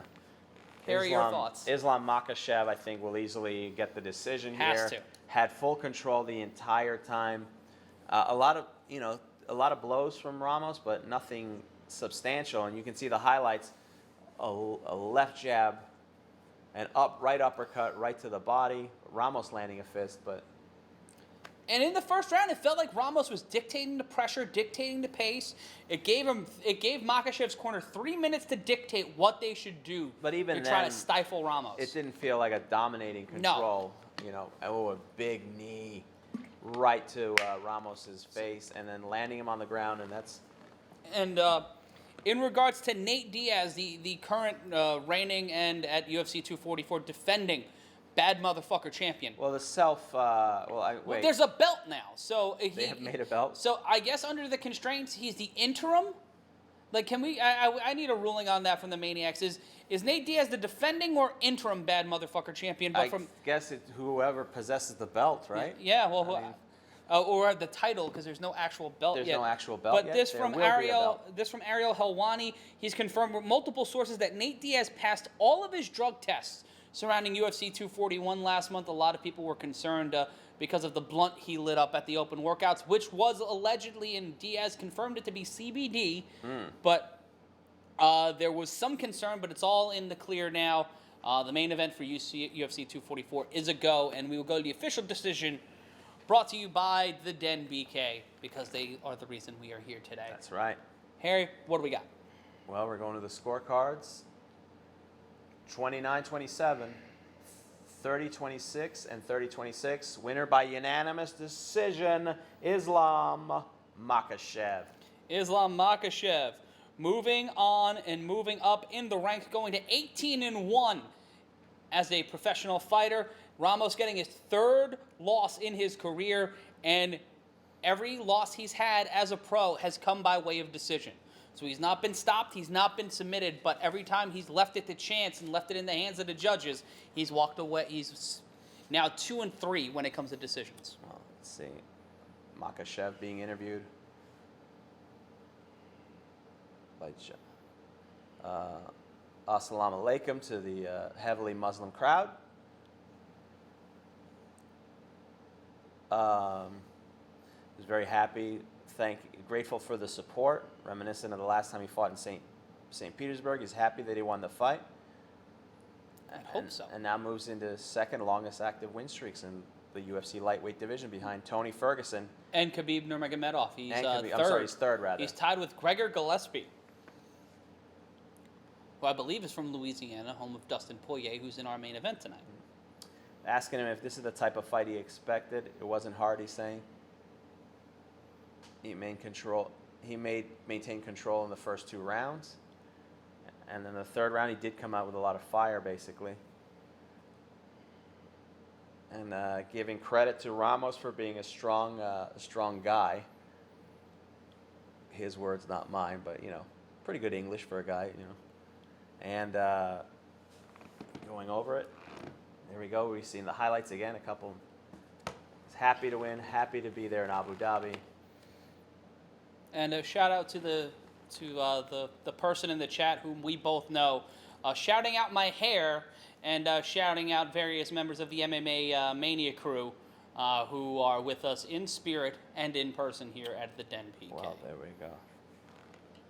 It's 18-1, Islam Makhachev. I'll say this: I thought Ramos was going to win that fight just looking at them walking into the octagon. Really? I thought jiu-jitsu was trying to find a way to take him down, but that fight started standing. And you remember he's a Sambo player. He's someone who's trained with Khabib, who's one of the most devastating takedown artists and one of the most devastating grapplers in the history of mixed martial arts. But right now, we're going to get down to the get down. It is co-main event time. It's Edson Barbosa and Paul Felder. We don't know if this fight's going to happen now or happen in 42 minutes because we've had a few stoppages. But we see Andrei Arlovsky in the crowd, along with a Bollywood superstar, Varun Dhawan, along with Titty Boy as the dignitaries here in Abu Representing Dhabi. America, Titty Boy, a.k.a. 2 Chainz. Now, do you think that he was already in Abu Dhabi and asked for tickets? Or did the UFC... Did he fly specifically for this? Yeah. You know, it's hard to tell with Titty Boy. You can never really, Titty Boy plays by his own rules. We've always known Titty Boy this. plays fast and loose? He's not a guy who's going to, he's not a corporate guy, Titty Boy. That's the one thing we all know about Titty Boy.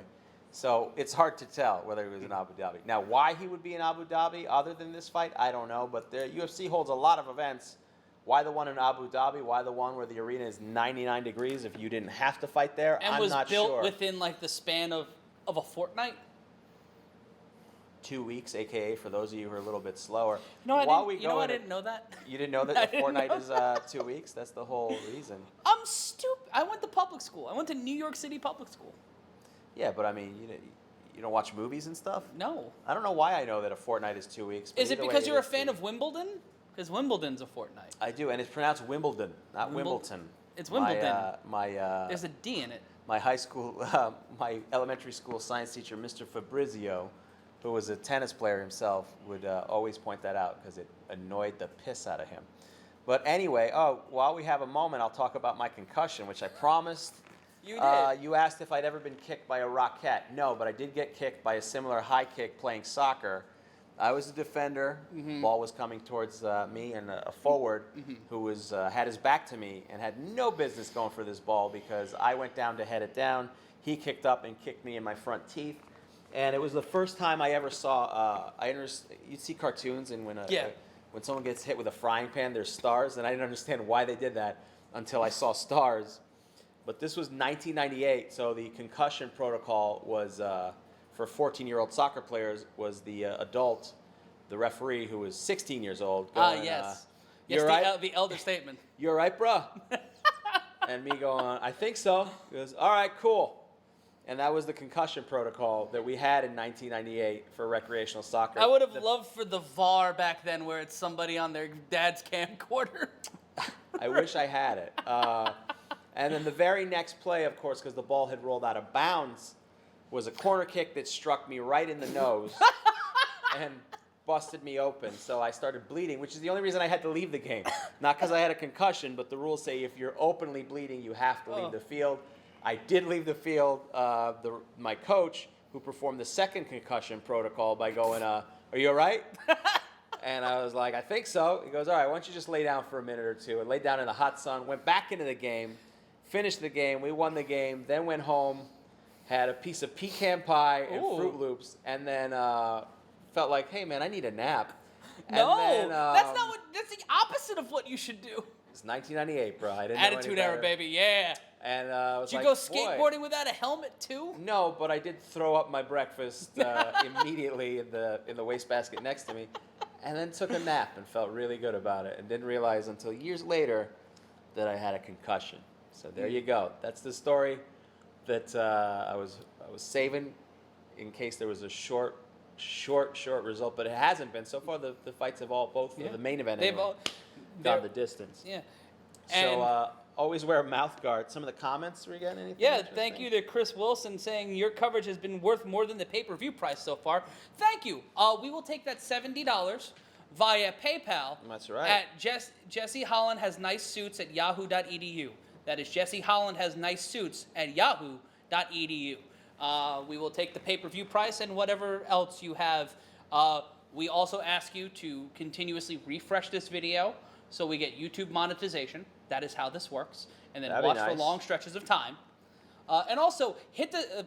I got to do this because all YouTubers are... Slam that subscribe button. Yes, hit the please. bell. Be sure to hit like and be a part of the MMA Mania. I felt dirty. Why? I felt like You're a Paul plugging- brother. Why? Because I was like, doing the call and response thing that all vloggers do. Do you know who Logan Paul is? I do know who Logan Paul is. And his dumb brother. That jamoke. Well, he sold out the Staples Center. They're fighting in the Staples Center. They sold out the Manchester Arena. Him and KSI right. are fighting in an actual boxing match. To the point where the Zone is airing it. They stole Eddie, it from YouTube. They stole the rights to this fight from YouTube. Eddie Hearn. Eddie Hearn, who initially wanted nothing to do with this fight, found out how quickly they sold out. Oh, it's only 20. Okay, it's only 20 quid in the UK. So send $20 or 20 pounds or 20 euros to Jesse they go by Holland. Pounds in the UK. Yeah. Well, I don't know. Brexit's still. They're not. They haven't Brexited yet. I don't think that means they're going to switch to the euro. No, That's they not how haven't Brexited works. yet. It doesn't matter. They wouldn't then switch to the euro if they were leaving the European Union. I know that much. They go by the pound. They're the only country that refused to get on board, understandably so. Anyway, you have fun with Boris Johnson over there. I'm sure things are really going great, but what do we have to say? He looks like he perpetually has the flu. Who? You're talking Boris Johnson. Boris Johnson? Not yes. Paul Felder, who's making his way to the Octagon right now. And one of the best analysts, I'll say this about the UFC, their commentary team continues to get better and better. I'm a big Goldie and Rogan fan, obviously. Sure. But Rogan Rogan, who has stopped doing the international events. He's kind of slowed down, and understandably so. He deserves a break. Did not feel like flying to Abu Dhabi. But Dominic Cruz is but on Nurmal made the trip. That's funny. Nurmal always. Not by choice, though. This is not the first time. It's the first time a UFC event is taking place. That's for you Garfield fans. All 8 of you who are watching this and were born before 1989. But Paul Felder getting ready here for our co-main event of the evening. And shout out to Sid387 who just spam refreshed like 100 times. Nice. Thank you for those sweet monetizations. Sweet. Let people know. And, again, subscribe because we're going to be doing a lot more content here for MMA Mania. We may be fired, but someone else will be sitting here. Well, if you guys can share this, because hopefully that will redeem our jobs. Yes. Yet again, Jesse Holland has nice suits at yahoo.edu. Or just go into the comment section of MMA Mania and say Matt and Harry for president. Yeah, anything. Yes. Just something positive to keep us here. If you're enjoying this commentary, the coverage of UFC 242 taking place live in Abu Dhabi. Yet again, we are not in Abu Dhabi. We are not in Abu Dhabi. And we are not going to fight. That would be a sad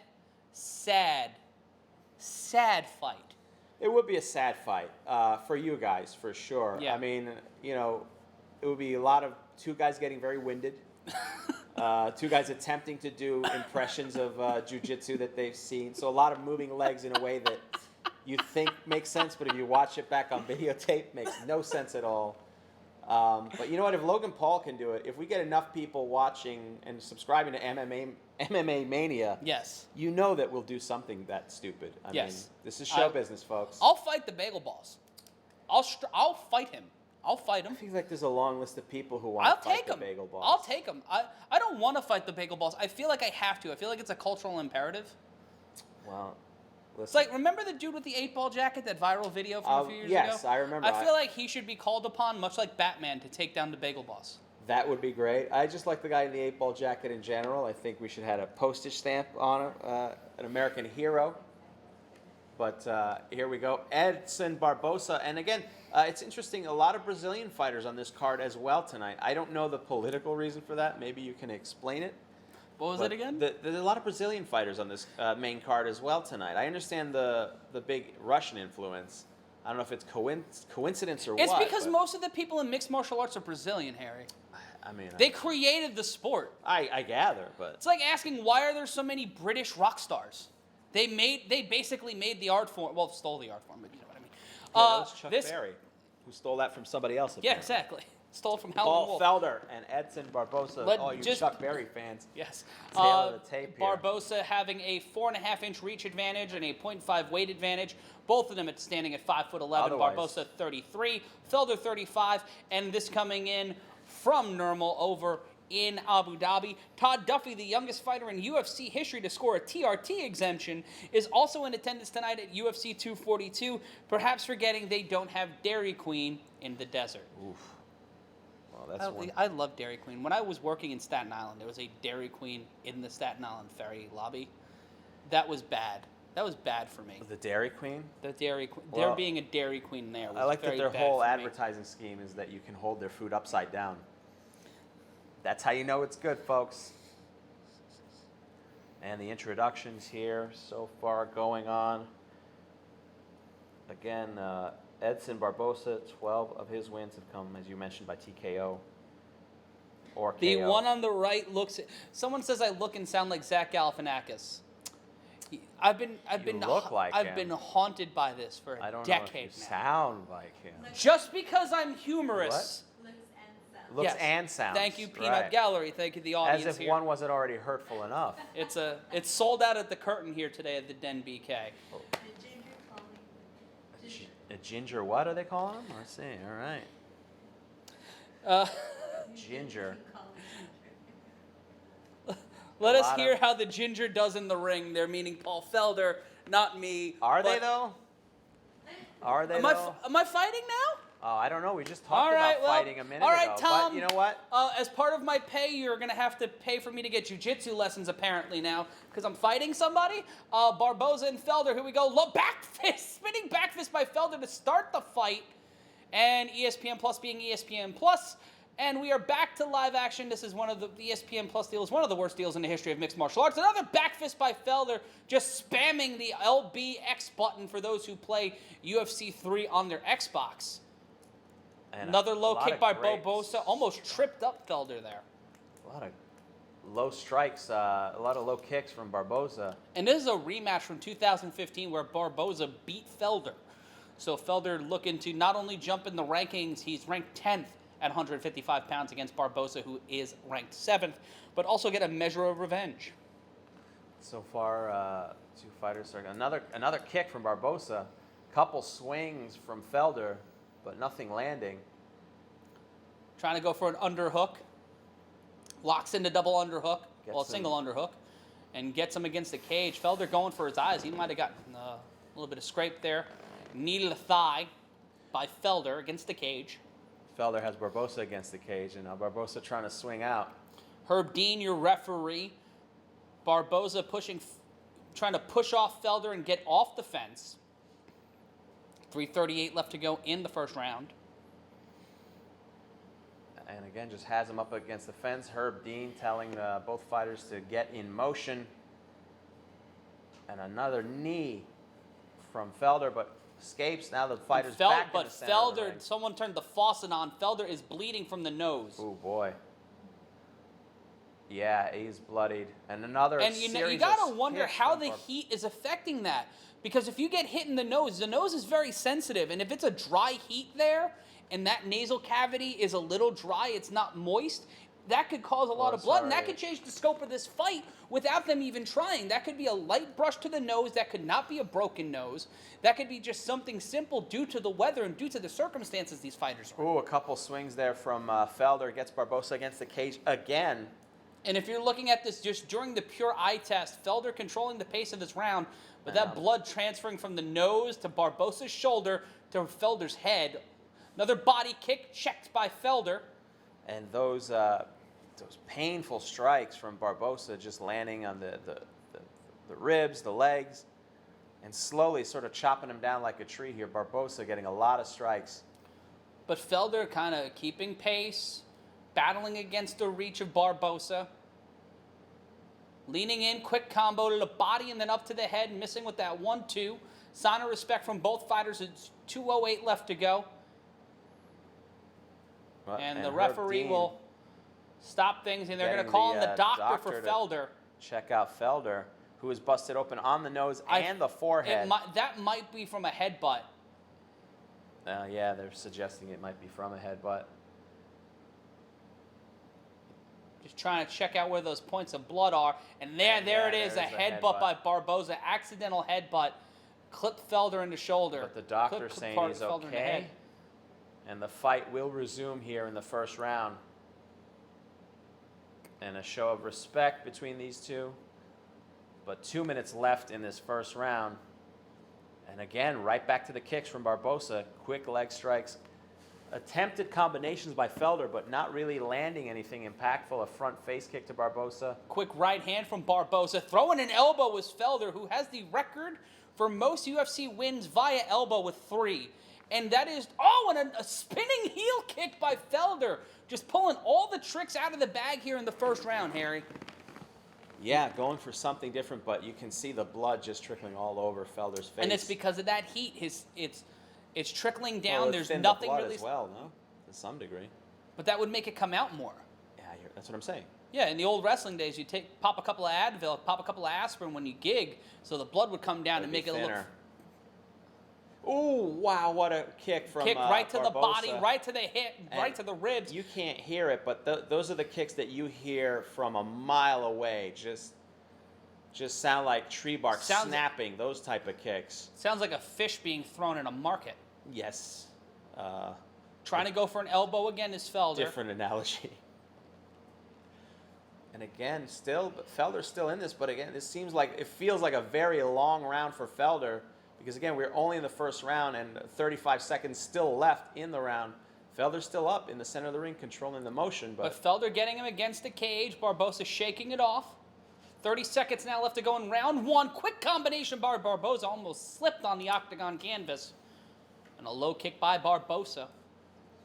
20 seconds now remaining as Felder's face is starting to match his hair and beard. There's a crimson mask comes over the American. 1-2 combination by Felder, feinting with that right jab, that left jab. 10 seconds left in this first round. And both fighters sort of just facing off. Nothing. A quick right from Felder. And Felder trying to close the distance, that's and the that end will. of the first round. And there's a couple cuts on Felder. One on the forehead from the headbutt. It appears something above the eye, and the fight doctor will again check him out. That was referee Herb Dean, and I think a member of the commission. A small laceration above the right eye of Felder. That's a pretty bad. That's not a bad cut, but it looks worse than it actually is. And then the heat's continues to play a huge factor here in Abu Dhabi. These quickly built outdoor stadiums. You know what? We were talking about Anthony Joshua and Andy Ruiz earlier. That fight is going to be in a 16,000-seat stadium that is being built specifically for this event. You got to wonder how that's going to affect as we go to the replay here. Low kick that almost stumbled in, and Felder went with the momentum of his body and landed that back fist. Spinning back fist. And we thank you so much for watching along with us. His corner, Felder's corner, telling him not to go for one big punch, to take his time a little bit, to go. Not to just go for one shot to win this thing. And we'll head into round 2. Felder starting, and these two throwing exchanges. Back fist again by Felder, missing wild, but Felder landing with some solid exchanges as we get started with round 2, just over 10 seconds gone by. Big kick from Barbosa, a second big kick from Barbosa. Landed that left clean on the jaw of Felder. Battling back and forth in the second round. And low a kick from Felder. Tried to run in with that right hand, missing. Maybe got a glancing blow. Ooh, a spinning heel kick from Barbosa. Felder's still up, but a lot of strike. Tried to feint that takedown. Barbosa bouncing across the cage. Now back once again in the middle. Left hand by Felder. Quick high kick. Quick combination. Nothing landing there by Felder, the 10th ranked. Lightweight going up against the 7th ranked Barbosa in a rematch from 2015. Low kick by Barbosa again, both of them trying to take each other's shins out. And another quick response. Felder throws those kicks. Barbosa quickly responds and then takes him down to the ground. Barbosa on top of Felder. Felder quick to grab his arms around Barbosa's neck. Elbow to the head. Felder known for those elbows. We talked about that stat earlier. Elbows from the bottom and a quick forearm by Felder. Trying to dig into the flesh of Barbosa. Trying to peel the Brazilian off his body. Barbosa in the variation of the mount. Trying to posture up. Felder fighting back, holding down Barbosa. Another elbow. Now Barbosa almost trying to escape from this position. He was initially had control of this, and those blows. And Barbosa is busted clean open, trying to go for maybe a Kimura. And Pardon me, go for an interesting Gogo Plata. turn of events here. Because now, again, Barbosa busted open in a position where he had control, but those elbows from the bottom from Felder, and again, more elbows from the bottom. Both of these men proving they're trying to prove they belong in the co-main event here tonight, and both of them leaving it all pretty literally on the canvas here. And wow, the chest of Felder covered in the blood of Barbosa. Beginning to look like a G.G. Allen show here inside the octagon. Going for an arm bar, trying to pull Felder it through. trying to pull the arm bar through. 2 minutes, 30 seconds left in this round. But Barbosa holding on, battling back, isolating the hand, crushing the wrist with his forearm and bicep, trying to pick up Felder, and he does, and he drops him. Tries to escape, but then Barbosa goes back, and then they get up, lets him go. They get back up. They come to the center of the ring, and we're back up to a fighting stance. One hell of a sequence from both fighters. Both men standing up now. The bleeding is stopped for Felder, but Barbosa has the faucet on here with 2:07 left to go in the second round. And Felder right now has to capitalize on this momentum, try not to do anything crazy so he can win this round, because he's definitely won the first half of this round if he can maintain this. But the two fighters going back to the fighting stance, feeling each other out. Low kicks by Barbosa, followed up by a left by Felder, right hand by Felder, putting Barbosa on his bicycle back into the center of the octagon. Quick combination, caught by Barbosa. Battling back and forth, throwing an elbow was Felder. Both standing up in the middle of the cage, standing and trading. Low kick by Barbosa, not taking out the ankle of Felder. And you can see the blood on Felder's chest. Looks like a Jackson Pollock painting as he gets Barbosa to the fence. Barbosa looking a little tired. Yeah, he is drained with only 1:15 left to go in the round. And Paul Felder. What a difference a round makes, because Felder right now fully in control here. And you got to wonder if that headbutt happens as an attempt at a single leg does not come through. Total strikes Felder with 55, Barbosa with 50. Make that 51. Kick from Barbosa to the ribs. And it kind of looked like it hobbled Felder for a second. He's trying to get into the rhythm. Both men breathing heavy here. Making the use of these. Felder landing a couple great combinations, but Barbosa, ducks out, and they're both back in the center of the octagon. 35 seconds now left to go in the round. Felder once again leading with that elbow, basically using it as a defensive tactic because he knows it's been working so far. Going for the takedown, tries to shoot it. Great defense by Barbosa, going back against the cage. 20 seconds left in round two here, and Barbosa holding on. You can see really winded and really jarred by this second round here from Felder. 10 seconds left. Felder pressing Barbosa against the cage. A knee from Barbosa to the ribs, and another one. And Felder just holding on, and that'll be the second round here. This coming in from from the Twitter user, random female fan 696969. I think that he is adding a great aspect to this Abu Dhabi card. Sweaty boys laying on top of each other. That's what I like to see. Dana White giving the people what they want. Not necessarily the target demographic, but yet again, the Rock and Roll Express existed for a reason, Harry. Oh, there you go. Let's see what the corner people are saying here. Oh, well, it's on that. Barbosa, as we look at the replay here.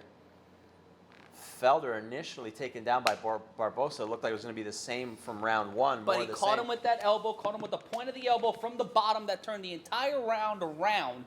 I hated how that sounded. That's fine. We're live, pal. And George Michael loving the G.G. Allen comment. That's right. Nice. It's so sad that he passed away. Yeah, it was really sad. We lost a true artist who used to throw blood and feces at members of his own audience.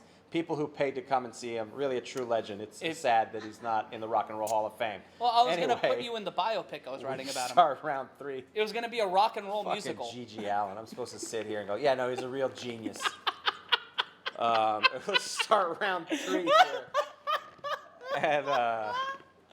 oh, God, I love this job. Don't fire us. Yeah. Quick combination. Please click like and subscribe so we can do this at least one more time. Barbosa and Felder, 30 seconds into this round, both sort of feeling each other out. And this fight has been about even as far as rounds go. Just a shout out to the social czar. I miss Charles Mask Lewis, too. That one's lost on me. I'm not going to lie. The founder of Tap Out. Oh, okay, sorry. It's not. Sadly, it's not John Cena, as the Pravda from the WWE would have you believe. Oh, no, well. 4:15 left to go. Both men standing back in the middle of the octagon. Both Felder a whiter shade of pale against Barboza. Oof. And I made a Procol Harum between reference. his pale skin and that blood, it looks like you're whitewashed when you drop a red sock in there. Like Ted Kennedy at a Christmas party. A couple combinations from Barboza, but the two fighters just in the center of the cage, going back and forth. The Vaseline can only do so much. That's drying up so quickly, and both men are starting to bleed again. Yeah, I mean, it is a bloody mess. Both with the battle scars here. Almost a running knee from Felder, but held off on it. And Barboza lands a good right hand, but Felder responds with another jab. Barboza moving a little bit better here in this round. Ooh, another one of those high kicks to the rib. Body kick, a quick combination. Felder landing almost on the back of the head of Barboza, who was turning in transition. Low kick by Barboza. And Barboza responding with another low kick. Ooh, a spinning back fist that lands on Felder, but Felder's still up. Felder missing with an uppercut. But Barboza landed with that spinning back fist, but they're both in the center. Felder pushing him, sort of getting him towards the cage. A high knee from Barboza to Felder, but again, Felder's still up, still maintaining control in the center of that cage. Both men lacerated. 2:38 left to go in the third round. This is the co-main event, spinning back kick and a back fist. It's like when you're trying to do Hadoukens at the same time in Street Fighter, not landing the way you want them to, but an impressive effort from both competitors. Felder missing with that left hand. And Barboza moving pretty well still, despite all the damage he's taken. Now, if I was handing out bad motherfucker world championships, I would give it to the winner of this fight at the 155. That's another question. Is the bad motherfucker title like the super fight title? Is it? Can we just go back to the old for fight? Go back to the old freak fights? Just let's screw weight classes. Chael Sonnen was advising that like a couple of weeks ago, but Chael Sonnen advises a lot of things. Now Barboza bouncing back on his bicycle. Felder with a quick combination, a left and a right. As we approach 1 minute and 45 seconds left in this third and final round of the fight. And Felder's still up, still kind of maintaining control in the center of the cage here. Barboza moving around Felder. And thanks to Mommy Tool Belt, Felder has landed 5 of 55 strikes, Barboza 14 of 53. Another jab from Felder. I mean, a great fight from both of these two, just going at it here. It's almost, what mistake can one of these guys make? Because it's about 1 minute and 15 seconds left in round 3 here. Another Felder giving it. And Quick another elbow. Yeah. Another Felder elbow from Felder. Barboza up against the cage, sort of a repeat. Actually, a reversal from round 1 with Barboza. And we'll take a look at significant strikes. Felder landing 23 in the first, 16 in the second, 27 currently in round number 3. Barboza 24, 21, and 17 within that same span. Sure wish they'd give you a total over there, but I guess it doesn't matter. It's round per round. Well, it's on you to do the math. Yeah, I know, but if I could do math, I wouldn't be here calling this. 30 seconds left, which I only know because it's on the screen. 30 seconds left in round 3 here, and Felder almost in a headlock there, but gets Barboza against the cage. 27 seconds left in round 3. And now a clinch by Barboza, holding on. And a couple punches though from Felder. Barboza showing more strength and holding on to Felder than Jack did to Rose, as we count down with just about 10 seconds left in the third round of our co-main event. And Barboza, standing switch, takes him down, just trying to score style points here. A good takedown, but not much happening. And I have no clue how they're going to score this, to be quite honest. This is just a really great fight from both of these competitors. And unfortunately, one of them has to take the L on this. Yeah, this was a great fight. A really great fight. This one's a hard one. This one's a hard one to score. I have no clue. I mean, definitely round 1 and 2 they split, and then round 3 they just went back and forth in an ugly, sort of grueling contest. And per management, I am no longer allowed to make Titanic jokes. I don't know if it's about the movie or the boat. or the animated hip hop musical that happened following. I did not know that. There's a movie with a Titanic animated movie with a rapping dog. With a rapping dog? A rapping dog from New York. There's a lot to unravel. Yeah, there. there's a lot to All right. unpack on that. No Stress 90 saying Barbosa is going to get the win. You think? Felder's Based going to on get what? the L train home, which is weirdly enough The L like down the train. street from us. It's a I don't New know York if that's City running. reference. The L train? I don't know if that's running today. That'll make my commute home If fun. I was a betting man, I would say no. No. You just ask me any train in New York. If you go, I don't know if that's running, and automatically I go no. The odds are it's not, especially on the weekend Well, here. let's take a look at these significant strikes. It was close. Barbosa edging out in rounds 1 and 2, 24-23, 16-21. But in that third round, Felder 31-19 in think terms. I think that'll be I think enough the to- second and third. I think Felder controlled the fight in the second and third round. That statistical anomaly in the first, it was so close. Barbosa landed more significant still would have strikes, given but Barbosa that the elbow. first round. I'm not Yeah. saying he took all 3 rounds. I'm Right. saying the second round was close. That's a 10-9 round. But for me, I think Felder, that was a 10-8 round for Felder in the third round, and that should be giving him the victory here. I think Felder will take it. I mean, that would be the reason. That would be the difference maker because it looked very close. Bruce Buffer, after 3 rounds, we go to the judges' scorecard for a decision. And yes, that was a John reference. guys. 30-27 Barbosa. 29-28 Felder. Split decision. 30-27. 30-27 winner by split decision. Paul Felder Felder. taking the split decision victory. Barbosa, dejected, despondent, and other variations of words that start with D and sad, as Paul Felder crying here, going to 17-4, getting redemption via split decision, getting that win back against Edson Barbosa. And yeah, how about we get a rubber match? Let's get another. Throw him on the garden card. That Put is the an BMF incredible belt fight. up in that one. Wow, and Felder bleeding during the post-fight interview. Paul Felder looking like Dusty Rhodes after he won the NWA World Heavyweight title. See, baby, the thing about Lee is Edson Barbosa. You fought hard, baby, but the dragon, Paul Felder coming through. Let's go at it one more time in the cage, baby. No horsemen. And So- Felder giving it up to Barbosa, but Barbosa, furious he is leaving, upset. He is not happy. Well, wouldn't you if you you'd be felt a- you won the fight, like? And listen, it was a very close fight, and I could understand. This is not an upset by any means. It could really have gone either way, but Felder landing more significant strikes. And Felder asking for calling Tony, Connor, everybody. Someone's asking us. Someone's drinking a Bushmills right now, asking what we're drinking. We got a nice bottle of rye that I'm probably going to polish off as soon as we get off the air. Because me drinking on the air during a fight, that would not end well. No. He hit him in the fucking face! Yeah, you're Irish. Harry, he hit him in the face. I know, buddy. A lot of people are getting hit in the face, pal. One That's kind of toe what they. covers the line, sweet. There's a Oh, lot of- God, why did he hit him in the dick again? Well, the dick count still remains at 2, everybody. The dick count remains. Remember, the over And is we 4. are continuing. This is a 24-hour marathon, Somebody- telethon. We're gonna do the Jerry Lewis gimmick. Harry's gonna sing in a little while. Yeah, I wish. Sadly, it is not for muscular dystrophy. We just found No, out it is to pay for the contract of Chris Chris Cyborg.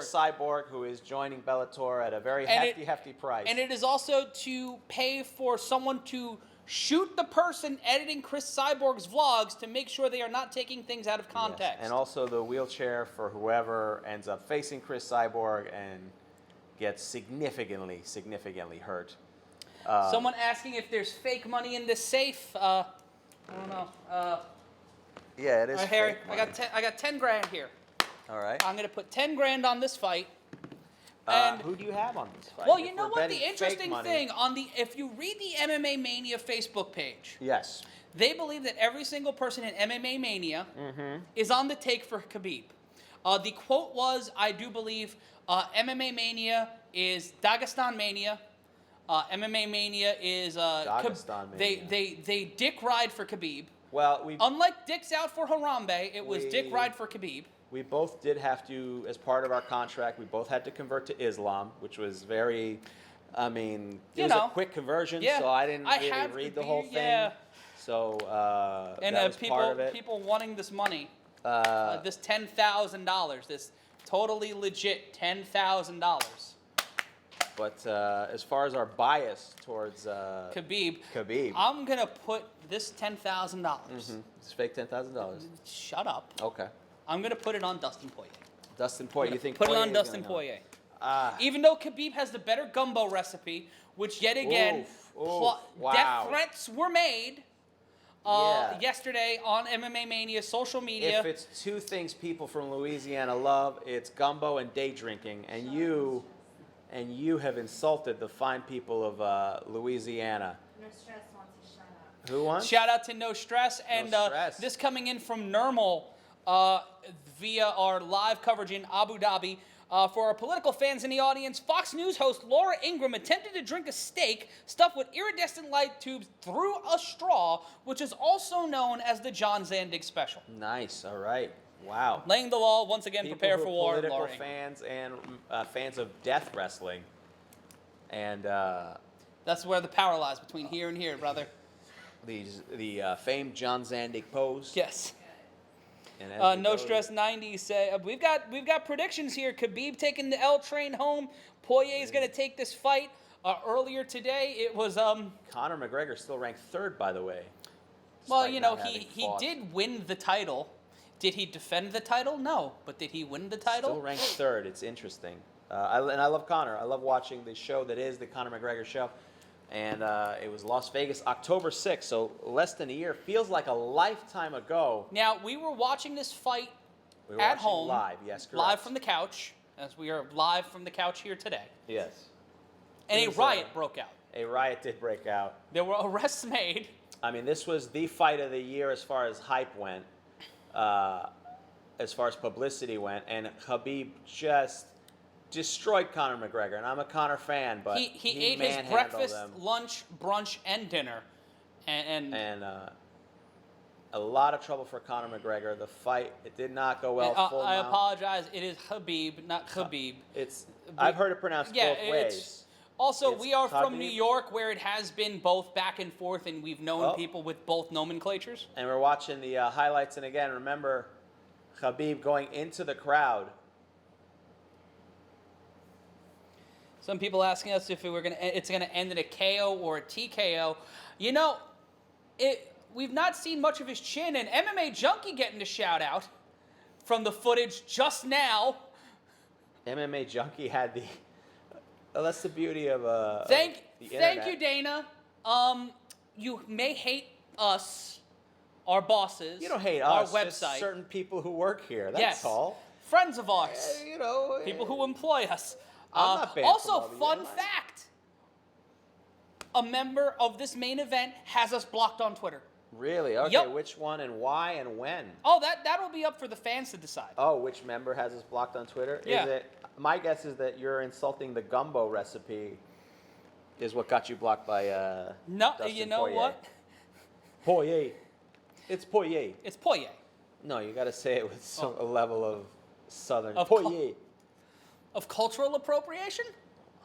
Yes, listen, it's New Orleans, not New Orleans, New Orleans. And we're seeing the pre-package here for Dustin Poirier studying at the Big Daddy School of MMA and Crime, also co-trained by Chief Wiggum PI. Deep cut in New Orleans. Shout out to Brockmeyer, also in New Orleans. But now this is an interesting fight because this is the top two fighters in the lightweight division. So it's the champ versus the interim champ. It's not ranked, And third. Poirier fifth. had to earn this fight. He beat Max Holloway, who is one of the best fighters on the planet. I don't know if he would be considered one of the best lightweights on the planet, but he's definitely the top featherweight in mixed martial arts right now because he's holding that championship. There's some people in Bellator who may be disagreeing with me. Yeah. But that He featherweight also Grand Prix won starts tonight.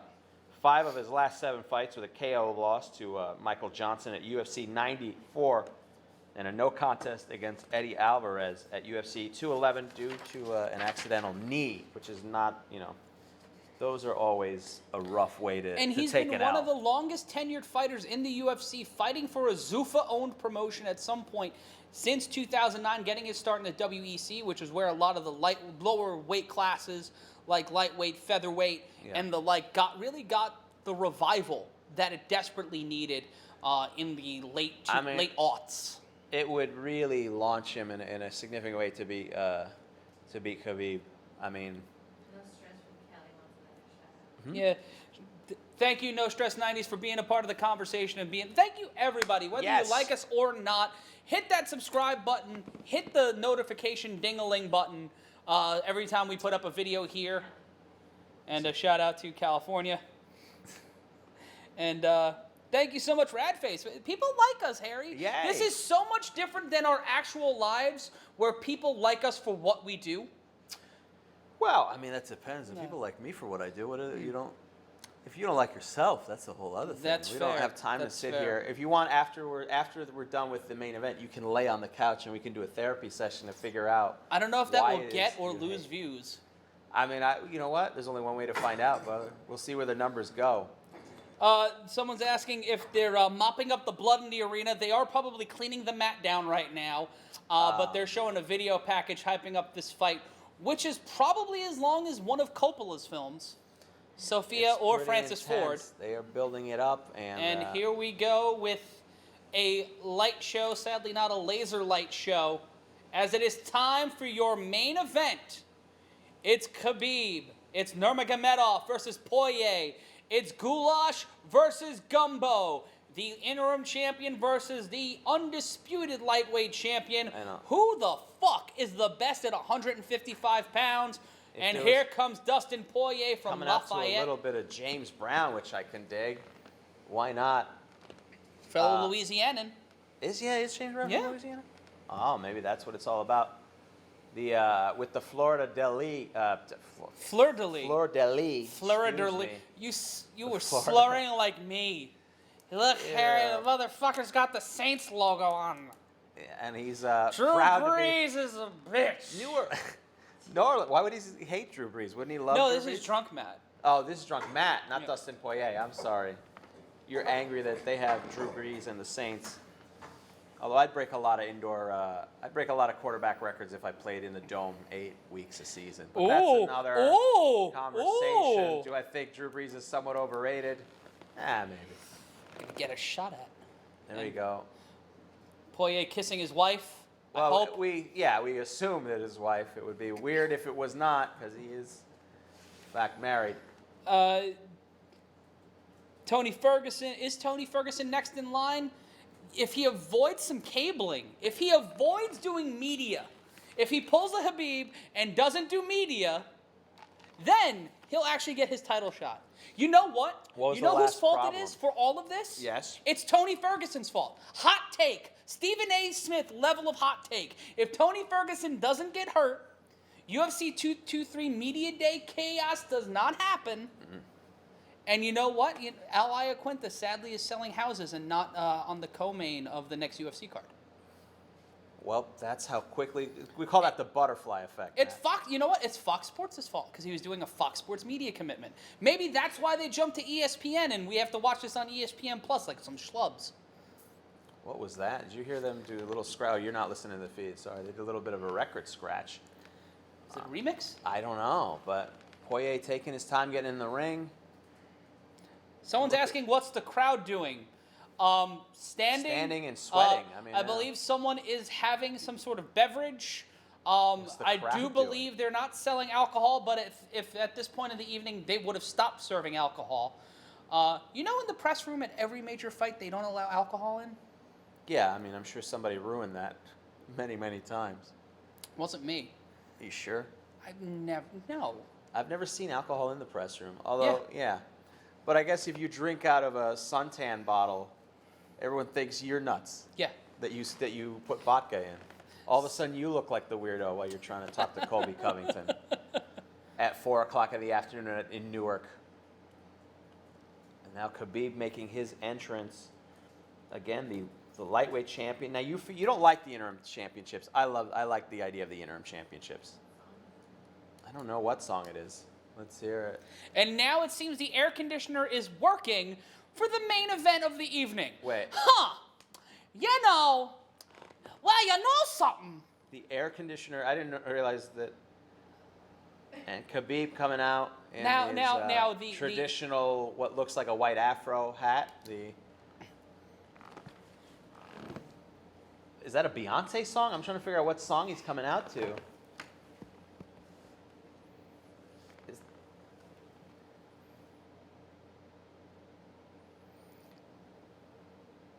Now I'm silent while I'm trying to figure it. It sounds like a Russian version of Drunken Love. It literally sounds like Drunken Love sung in Russian. It did sound like Drunken Love. All right. It may not be. So Khabib going with the Russian knockoff. The Beyonce Russian knockoff. Beyonce. And I always get thrown off that that's not Khabib's real hair. It looks so much like his hair, but it is not. And he hands off his wig to one of the members of his team. Who looks eerily similar to him, his father, Abdulmanap, in Khabib's corner for the first time in a UFC fight. We've got to wonder if there is a post-fight riot. What will he do? How will his sambo and connection to Chechen dictators play into all of this?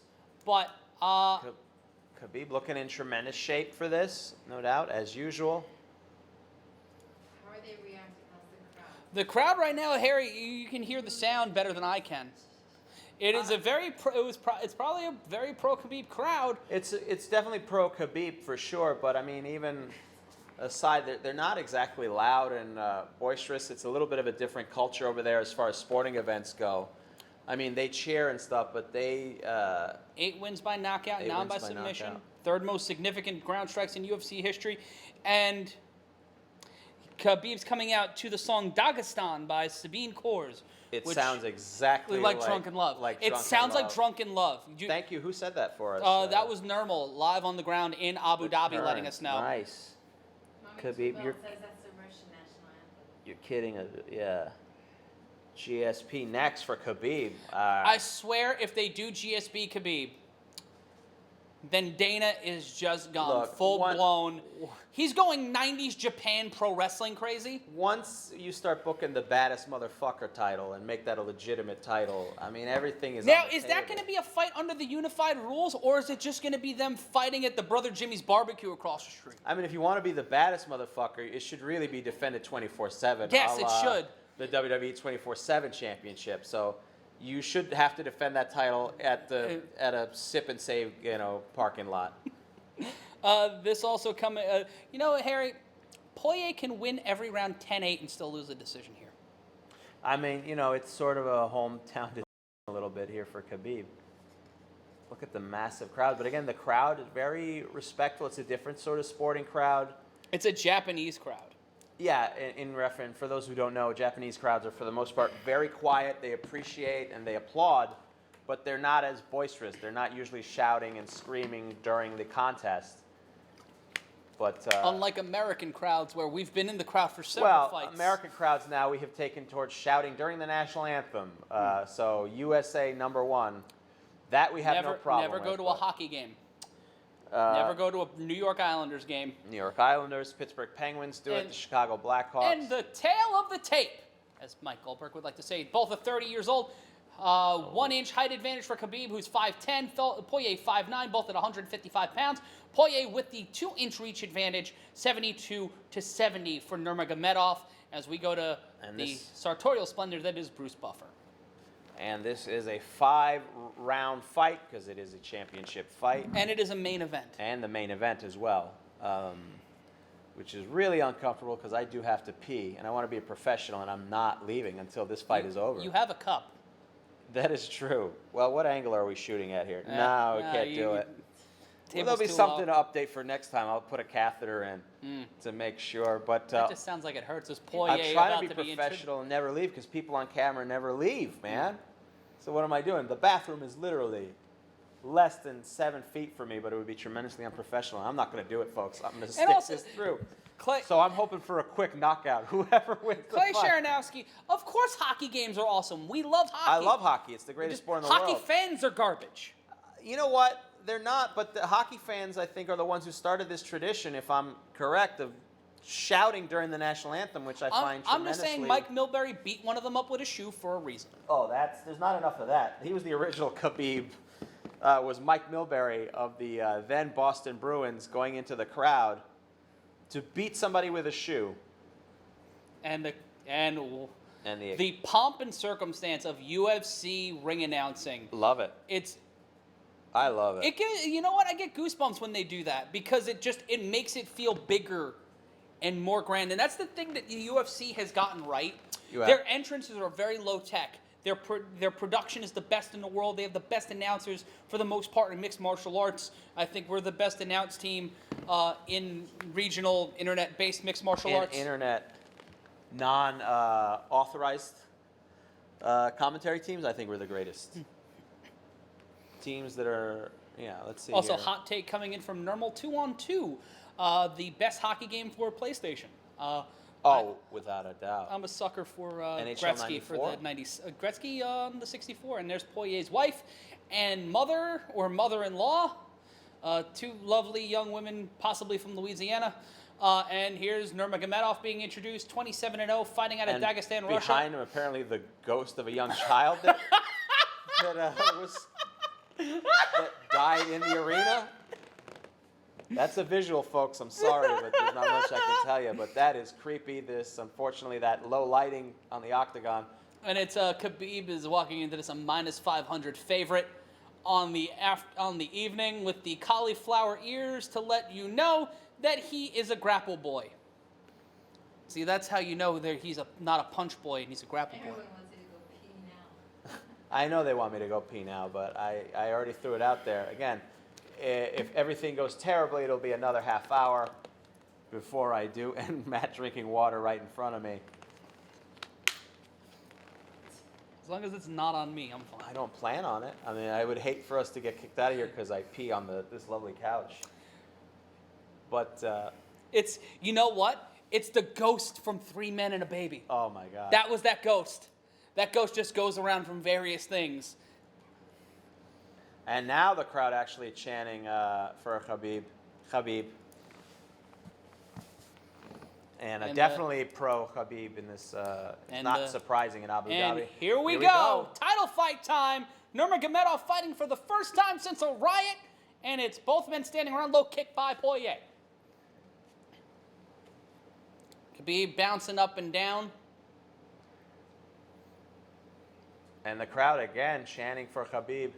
See. Khabib. And so far, both fighters just sort of feeling each other out here. A southpaw stance from Poirier. And Poirier's going to have to make a lot of use of that Whoa, reach advantage. Khabib. Caught in the ankle, but Poirier finding a way to wiggle out. Just over 30 seconds gone by here in our first round. Poirier versus Nurmagomedov for the undisputed lightweight championship. Champion versus champion, so to speak. Oh, right hand by Poirier misses. Bouncing around. Now Poirier moving a little bit back, closer and closer to the cage as Nurmagomedov starts to move in. And this crowd chanting for Khabib.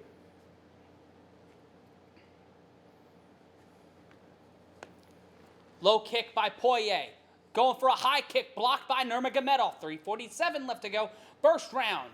Now both men, Poirier pacing back, combination by Nurmagomedov. Goes for the takedown, blocked by Poirier. Poirier now against the octagon. Nurmagomedov still having a hold of that leg. trying to go for a single leg now after trying to shoot the double. Now has his hand around the hip. Poirier trying to block, locking that left arm. Having both hands underneath, grasping at the left arm of Nurmagomedov with 3:19 left to go, trying to stay up on a vertical base. Nurmagomedov struggling here. Rarely do we see Nurmagomedov struggle in this way. Takes the back, slips down. Finally gets Poirier down. But Poirier standing back up on both legs, now on his knees, Trying to get back up again. bent over in somewhat of a yoga stance, looking like a good morning, and a knee right to the back of the knee. Poirier rolling through, but now Nurmagomedov takes the back. Oh, no. 2:49 left to go. Has the back, and This is Poirier's where struggling. And this is exactly the same way he beat McGregor, taking the back, Less than a going year for ago. that submission. But Poirier fighting, battling through, trying to maintain that claim and become the best lightweight in the world. Battling back, Nurmagomedov taking his time now, trying to find giving position. up his neck. No good here. He doesn't have it underneath the chin. He's got it right across the mouth of Poirier. So close. 220 and Poirier starting to breathe heavy here. And a bad positioning, giving up his Poirier back on his knee now, trying to get up, battling against Nurmagomedov, isolating the arm, trying to listen to his coaches. Now Khabib gripping the face of Poirier. Now trying to sink that arm underneath the jaw. Poirier fighting back. And again, Nurmagomedov using those strikes. He's going for that rear naked choke if he can get it off, but Poirier's trying to remove the hands. Great defense by Poirier, trying to battle back. 1:45 left to go in the round. Nurmagomedov winning the round right now after that initial takedown. Bad positioning here, and now Poirier using his strength to get back up to a vertical base. Nurmagomedov still isolating him with that reverse waist lock. 1:30 now left to go. Transition by Poirier, trying to go for a double underhook. Needed a midsection now. Poirier trying to battle back. 1 minute and 20 seconds left in this first round, and a bad round right now for Poirier. But Poirier being able to battle back, making Nurmagomedov work. But Poirier looking a little tired. Nurmagomedov used to conditions like this, used to long grappling sessions. The former Sambo player, the elite mixed martial artist in control here as they both look to unify the 155-pound title. 57 seconds left to go. Poirier once again back up on both legs, not at a vertical base, and taken back down by Nurmagomedov. And now we got a bit of a scramble. 45 seconds still left in the first round here. And Poirier elbowing the midsection of Nurmagomedov. But Nurmagomedov right back to that positioning, getting the back here. Luther Campbelling Poirier, but once again back down, seated is Poirier with 30 seconds left to go. His back against the octagon, left hand by Nurmagomedov. 25 seconds now. Nurmagomedov once again laying in left hands as Poirier tries to hold him in place. Nurmagomedov has had control for over 3 minutes and 12 seconds. 15 seconds left in this round. And again, this has been Nurmagomedov's round. Punches from Khabib. Laying it in this round, and Poirier, looking to survive, will make it to round number 2. Ooh, but just barely here. And a little bit of intensity from Khabib, looking right into the face of Poirier. Well, he's a shit talker. He's a well-known shit talker. Let's see what the corner has to say. But a rough round here for Dustin Poirier. I keep calling him Daniel. Apologies. You traveling tonight on a plane?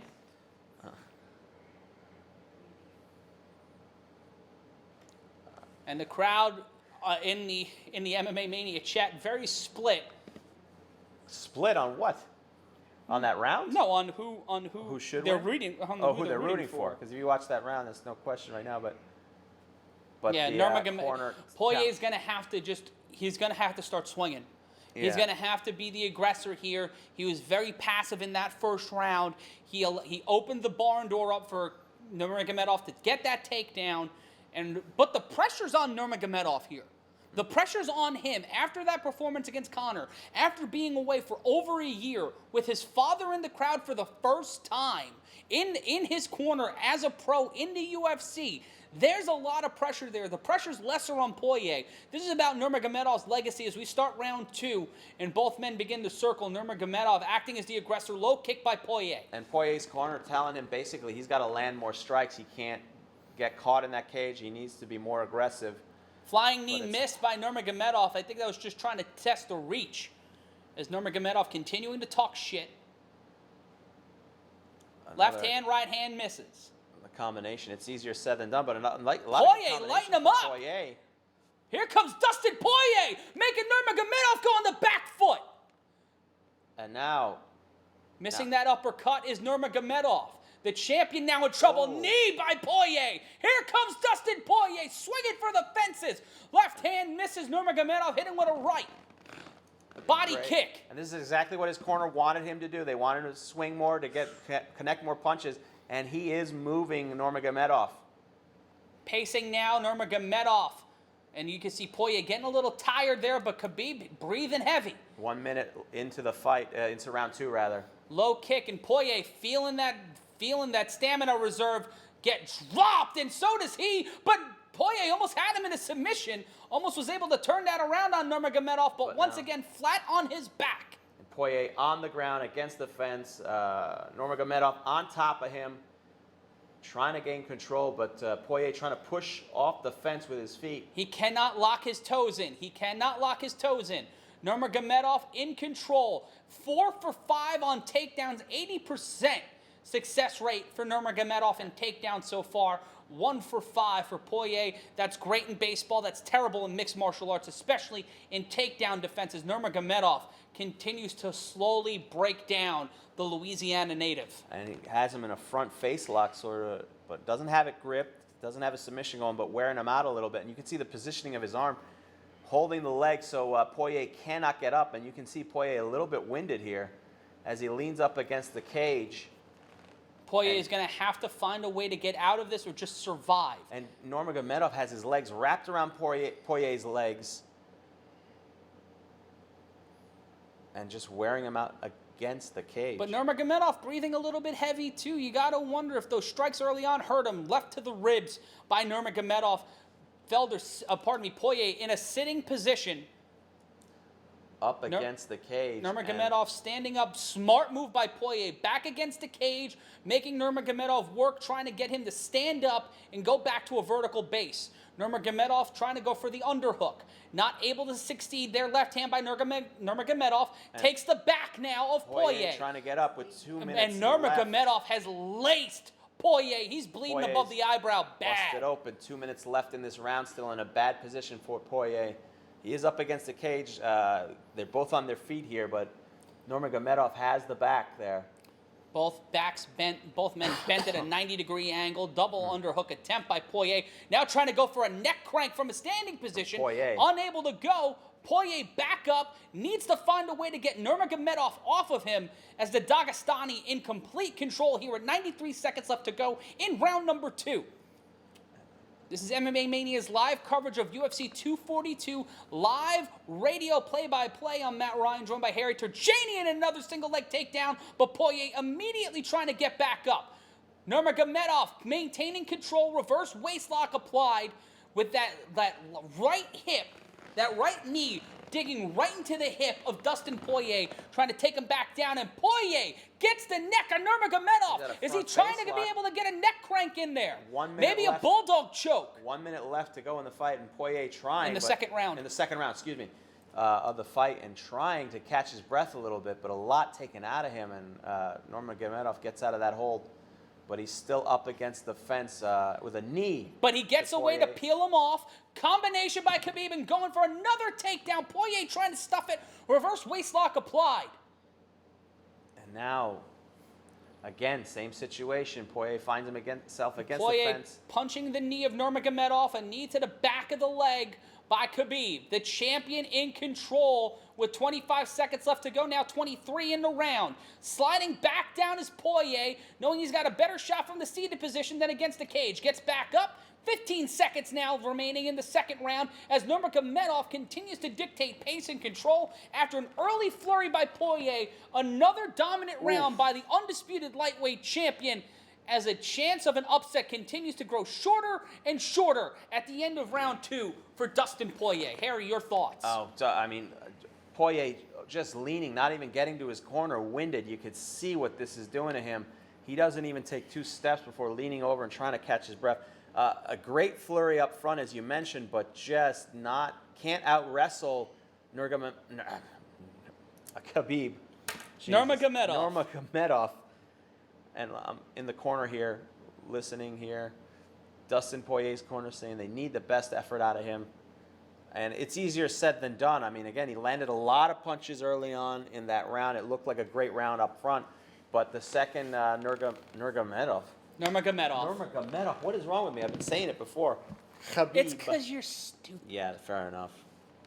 And you can see the replay. A lot of great strikes up front from Poirier.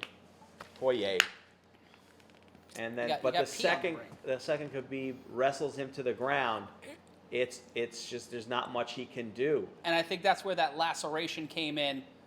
Just a right uppercut from the seated position. And the third round presented to you by us, Matt and Harry. Low kick by Poirier to start things off in the third round. Looking to maintain control. Poirier throwing some big strikes. You can see by the body language, Poirier is tired. Poirier said in the corner, I can't get him the fuck off of me. Yeah, I mean, that pretty much sums it up. Nurmagomedov is the human flypaper. I mean, the way he grapples, he wraps the legs around, too. It's not just working the upper body. He wraps the legs, and again, he goes right. Nurmagomedov goes right for it, gets him right back to the ground. He's now, got Poirier, a neck crank. He's trying to get that neck crank in there. Uh-oh. Can we see an Wait a upset? minute. Poirier Can we has see the an neck upset? crank. Poirier's got the neck. Poirier's got the neck. And Khabib holding Trying on to battle back. You can see every single muscle in Poirier's body trying to latch it in. Left leg over the body of Nurmagomedov as Khabib tries to struggle. Khabib trying to get out. Mark Goddard trying to watch what's happening. Nurmagomedov trying to scramble out of it. But Nurmagomedov getting his head held in some way. The champion gets out of it. With 3 minutes, 45 seconds left and immediately goes to get the back positioning on And you Poirier. can see Poirier breathing heavy there, giving it everything he's got. Nurmagomedov trying to maintain composure, but you can see a little bit of stamina being reduced there. Great effort by the challenger. And Poirier looks gassed now. This might be the end of it to me, I think, because he gave every effort. And I got 10 racks riding on this. I hope not. Because this, oh my, he's just winded and now struggling. And there's still 3 minutes left in this round. And he's in. He's got the rear naked choke on him. He doesn't have it under the neck though. And Poirier trying to find a way to battle out of it. Gets on all fours. Trying to stand up, looking Khabib like dead weight. lifting him up like a rag doll almost. And this is a bad situation, Poirier. And now he's got it. It's He's all nearly but done got here. It's going to be done. And That's he taps. it. He taps. That's it. Khabib It's over. wins it with a rear naked choke. And he jumps out of the cage again. Keep him Security. in the octagon. And What is he he's doing? out of the cage again. He jumped out of the cage again. Don't cut away, you morons. And now he's celebrating with Dana White. I figured that's what it would be, but If he would have punched Dana, I would have danced. But now Nurmagomedov leaving the cage, which you can't do after a fight. I think it's against the unified rules. well, I may need some legal clearance on this one. Well, but you try to tell Khabib what to do. Hell no. But Poirier, what an impressive fight from Nurmagomedov. Just manhandled Dustin Poirier. You know, Poirier got a flurry of punches in round 2, but just was never really a match here. It just wasn't a contest. It was these 2 Chainz with his phone out. Titty boy? Titty Boy, a.k.a. 2 Chainz. And he finishes Dustin Poirier off. Well, there goes. I got to put this one back. And as we watch the highlights here, Nurmagomedov just wrestles him. But that neck crank right was there. the opportunity that So Poirier close. had. And that when I knew that when that didn't work, I said that was it. He was done with it. And he was unable. And Khabib found a way to slip and slide, and then right in there gets the back. And Poirier just doesn't even have the muscles to get his arms up or to maintain. A couple quick punches to the head, and Poirier couldn't protect himself anymore, and then he has to tap the rear naked chokehold to finish in round 3 of this championship fight. The now undisputed lightweight champion, Khabib Nurmagomedov. And that settles that after almost a year being away from the spotlight, a year with the drama, the Conor McGregor fight being suspended. And when you look at this, Harry, when you look at a win like this, 2 wins against 2 of the very best at 155 pounds, where does this put Nurmagomedov as Khabib's father cleans him off with his shirt instead of waiting for a towel? When you look at dominant champions in the UFC, when you look at someone like a Stipe Miocic, or you look at even a George St. Pierre, Well, look, a guy that they continue to push the idea that it will be GSP and Nurmagomedov next. well, it's all about the streak. I mean, Miocic, you know, he doesn't have the streak now. He 2 did in a that, row. but when you look at him versus GSP, and a great sign of respect from both fighters wearing the other shirt, as Poirier showing respect. He knows he was not the better man today. I believe members of the Nurmagomedov family. Those are his sons, I believe. Those are his sons. And a great sign of respect from both men as Dustin Poirier falls, but I think not necessarily lessened. But taking a look at most consecutive wins in the UFC, Anderson Silva with 16, he leads the way. Khabib putting himself tied for third all-time with 12. He's got the longest active win streak, tied with Tony Ferguson, who has 13. He's also got the 12 consecutive wins inside the octagon, most wins in UFC history. They are currently tied for most consecutive wins with 12 behind Max Holloway, GSP, DJ, John Jones, and Anderson Silva, who's at the top at 16. Khabib saying he's not sure why he has so much in his life right now, why he's so lucky. I mean, kicked a lot of people's asses, Khabib. Yeah. That's kind of why it is. But thanking his crew, his father, his brother, the entire crew. Everything he has because of his team, his father, his brothers. And an acknowledgement to the Muslims in the crowd. What about the dictator? I don't know that he's mentioned the dictator by name. Showing a sign of respect for Dustin Poirier, respectful of his charities. Dustin Poirier does a lot of charity work. And Harry, if you're sitting at home right now and you're Tony Ferguson and Yeah. you see that Poirier was that close, you're thinking to yourself, do I finish that choke? Do I finish off Khabib? That's one way to look at it. The other way to look at it is the way he manhandled Poirier for most of that fight, with the exception of 2 moments. During the second round, the flurry of fights up front, and then the lucky positioning he had for that front face lock, that front choke, and still couldn't put him away. And- it depends on how you look at it. And Nurmagomedov will be selling his fight gear for Dustin Poirier's charity, donating it to Poirier's charity. And yeah, it goes on as far as the longest win streaks. We just brought this up earlier. Silva Yeah. leading the way with 16. Max Holloway, Demetrius Johnson, John Jones, and GSP with 13.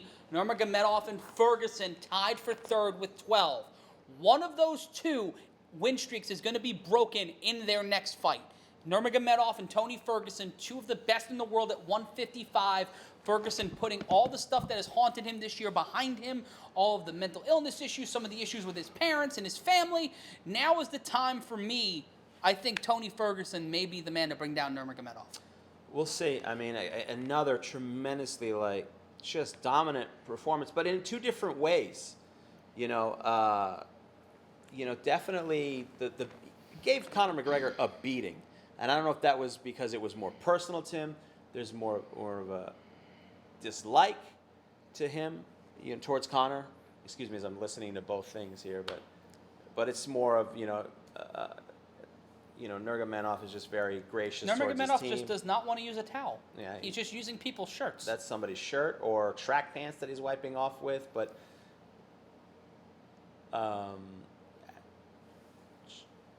Tony Ferguson's name. Let's see what he's going to say about Tony Ferguson. Last 2 years were very busy for him, and he wants a little bit of time to relax, and he says give him a couple days to relax. Probably I wouldn't be surprised if it takes a lot more time than that for sure, because that was a hell of a fight. It wasn't a clean, quick knockout. It was a lot of effort, but a dominating performance from Khabib Nurmagomedov. Oh, and now they're going to talk to Dustin Poirier, and let's see what Dustin has to say. Noting the frustration, and they asked Dustin how it played out for him. He knew he was going to be pressed. He knew he was going to be against the fence a lot. You know, he doesn't really have any. He felt like his whole career set him up for this moment. Obviously, a lot of disappointment for Dustin Poirier. There's no excuses, I think, you know, as far as it's just he was just manhandled. He's wondering if there was times he could have done more.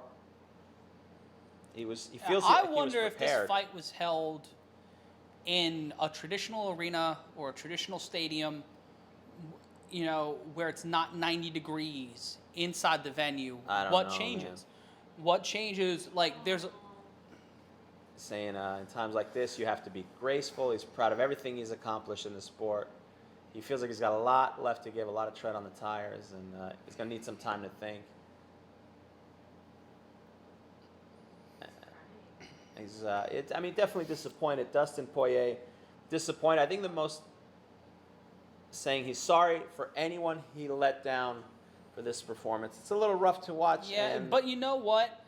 That makes you root for a guy like Dustin Poirier. Listen, that makes you root for him. Yeah. I think definitely Dustin Poirier is one of those guys we're going to keep talking about. He's going to be one of the elite in this industry for a long time ahead. And who says he may not get another shot?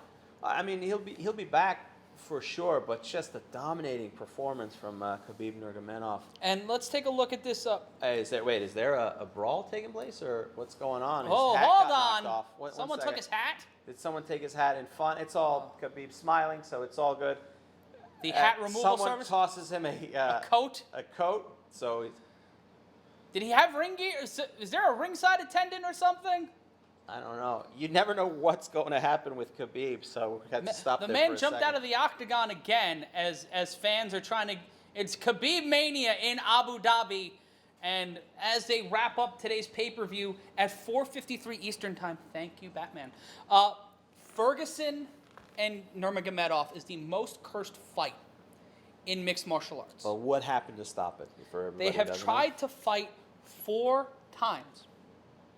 4 times know? they've tried to Four different fight. occasions. In 2015, in the Tough 22 finale, Khabib was out due to an injury. Yeah. UFC on Fox 19 in 2016, Ferguson out due to an injury. UFC 209, Khabib out due to a bad weight cut, needing to be pulled and hospitalized. And then last year, UFC 223, Tony Ferguson tearing his ACL, basically completely tearing up his entire knee because of a faulty equipment at a Fox studio. And now, 2019. Well, it's not going to happen in 2019, I don't think. I think there's going to be a lot more time. I mean, especially after this fight. Is 2020 going to be the year it finally happens? I mean, that's the fight that... That's the only That's the fight only- right now yeah. at 155. But another question. Someone who's fighting on UFC 243, Al Iaquinta. How fucking good is Al Iaquinta? Conor McGregor couldn't go 5 rounds. Dustin Poirier couldn't go 5 rounds. Not many others have been able to go the distance, and not many others were that close to beating Nurmagomedov. Because if you ask some people, that fight was kind of a pick'em. Because Nurmagomedov was off his game, whether it was due to the bus incident or all the other stuff with Artem Lobov, or the other stuff surrounding him regarding McGregor. What, you could throw that out the window.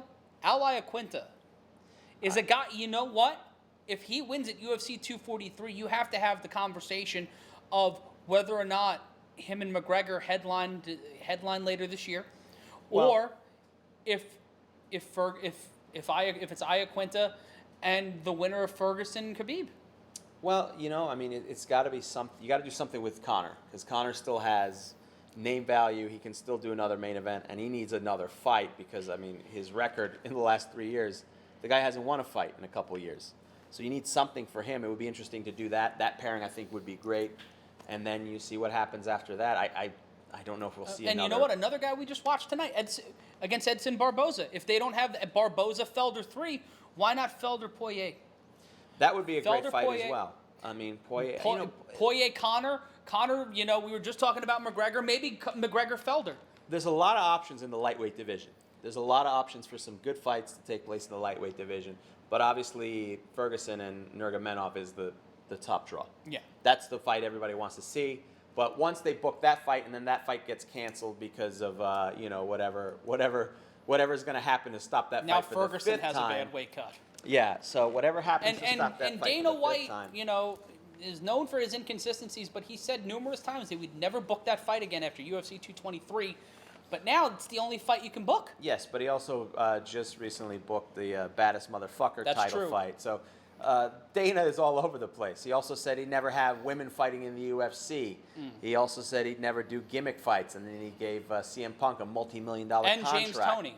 And James Toney. So And also this coming in, Tim Sylvia is upset that Khabib won to the surprise of absolutely nobody. yeah. Way to be on brand, Tim. Way to be on brand. Well, I mean, look, I expected Khabib to win, but I didn't. You didn't. Really. I'm out $10,000. You don't. I told you not to imaginary drink an imaginary bet. Well, how You about you understand? imaginary go fuck yourself? Jesus. Damn, you are a nasty imaginary drunk. My God. Thank God the air conditioning is working here, because I can't imagine what it would be like in a multi-billion-dollar stadium to not have air conditioning. I mean, whatever they're getting paid, the UFC is getting paid for these events Oh. to go to the Middle East. The same thing with DAZN and the Anthony Joshua and Anthony Ruiz fight. Andy Ruiz fight that's taking place. I'm horrific with I've names, by the I've way. almost made that same mistake like Anthony a Ruiz? dozen of times. Yeah. Andy Ruiz. It's Andy Ruiz, Yes. who, by the way, my favorite thing about Andy Ruiz at the press conference, the second he was done being introduced, or the conference was over, pulled out 2 gigantic bottles of Tropicana orange juice and immediately began chugging Tropicana orange juice like he was thirsty, as if it had been a weight cut Yeah. that was going on. It made no sense to me. I don't know why he brought it there. I don't know if he's got a Is deal he from spo- Tropicana. Yeah, I was like, is he sponsored by orange juice? I don't know, but he was chugging it. The way Was it you a see- subtweet towards O.J. Simpson? I don't know. Listen, follow OJ on Twitter. He needs some. No, Twitter no, he followers. doesn't. No, no. OJ, I want to make this announcement now. The exclusive will be joining. No, MMA. no. You're not doing that? No, shut up right now. Juice's picks. We're not doing Juice's No, we're picks? not doing Juice's picks. I want to know what he feels about the UFC. Let's take a look at some of the comments and see what some of the people watching along have said. Oh, I'm sure they're very body positive. It started out with 2 fat guys on a couch should be the name of the show. Appreciate it. And then 2 blokes, which was clearly from one of our English or British or Australian fans. So thank you for joining us. Someone said the BMF belt isn't as exciting as a fight for the belt. That's a goddamn lie. As a fight for the belt? What is It's it? like a title fight. The BMF title fight is not as exciting. It's got me interested. I'm down. I mean, that's one of the, I like the chicanery of it because it's show business now. But again, it just contradicts everything You're Dana has fucking said. kidding me. What? You are fucking kidding me. What is the news we're getting? Antonio Brown has signed with the New England Patriots. Wow, a very You short are span. fucking kidding me. Wow. Antonio, and it's another Super Bowl championship for Bill Belichick and Tom Brady. We're calling it here tonight. OJ's really going to be pissed about this. His fantasy teams are going to be all over. If you thought Andrew Luck retiring ruined OJ's fantasy team, wait till, again, OJ's picks coming soon to somewhere that's not here. That's not MMA Mania. It'd be weird if that's what gets us fired. Is they're like, yeah, you were dicking around about the OJ thing, and we got a lot of. No, that definitely could get us fired. Either that, or it gets us a lot of subscribers, and then you And got. then what? Hail Mary. And You then gotta what? Hail You Mary. hire OJ? Somebody is gonna hire OJ. This is how awful. I don't wanna the- be the the guy that internet hires is, OJ. How awful show business is. Somebody right now is working out at least a proposal to see what they can do. Is GoldenPalace.com still a thing? Because if I they don't are, know. I would anyway. And the sorry. official decision was a rear naked choke by Nurmagomedov in the 3rd round. So Nurmagomedov was taking the victory. just never You know what? close. Fight of the night, Barbosa and Felder. Yeah, that was an incredible fight. Went to the decision. I know Barbosa was tremendously disappointed, but it's one of those things. If he watches that fight, it was such a close fight. But I can understand the decision just from a technical standpoint. More strikes in the 3rd round is what caused Barbosa the fight. But it was a pretty good card overall. Yeah, this card exceeded my expectations. Yeah.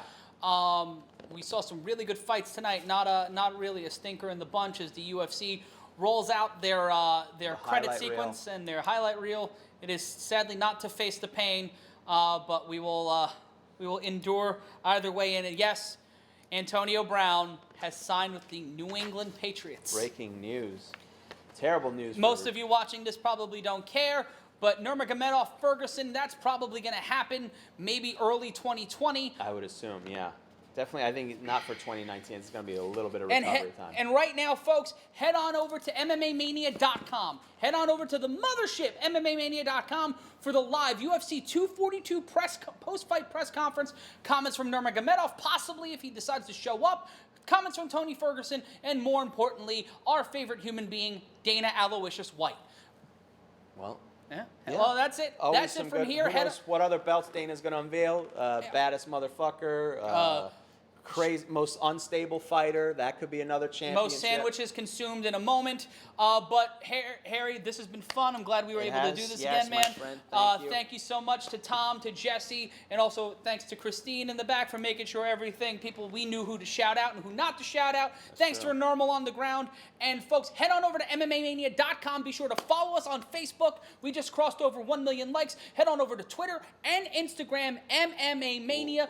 Search us there. Like and subscribe. We will see you next time for the next fight here on MMA Mania.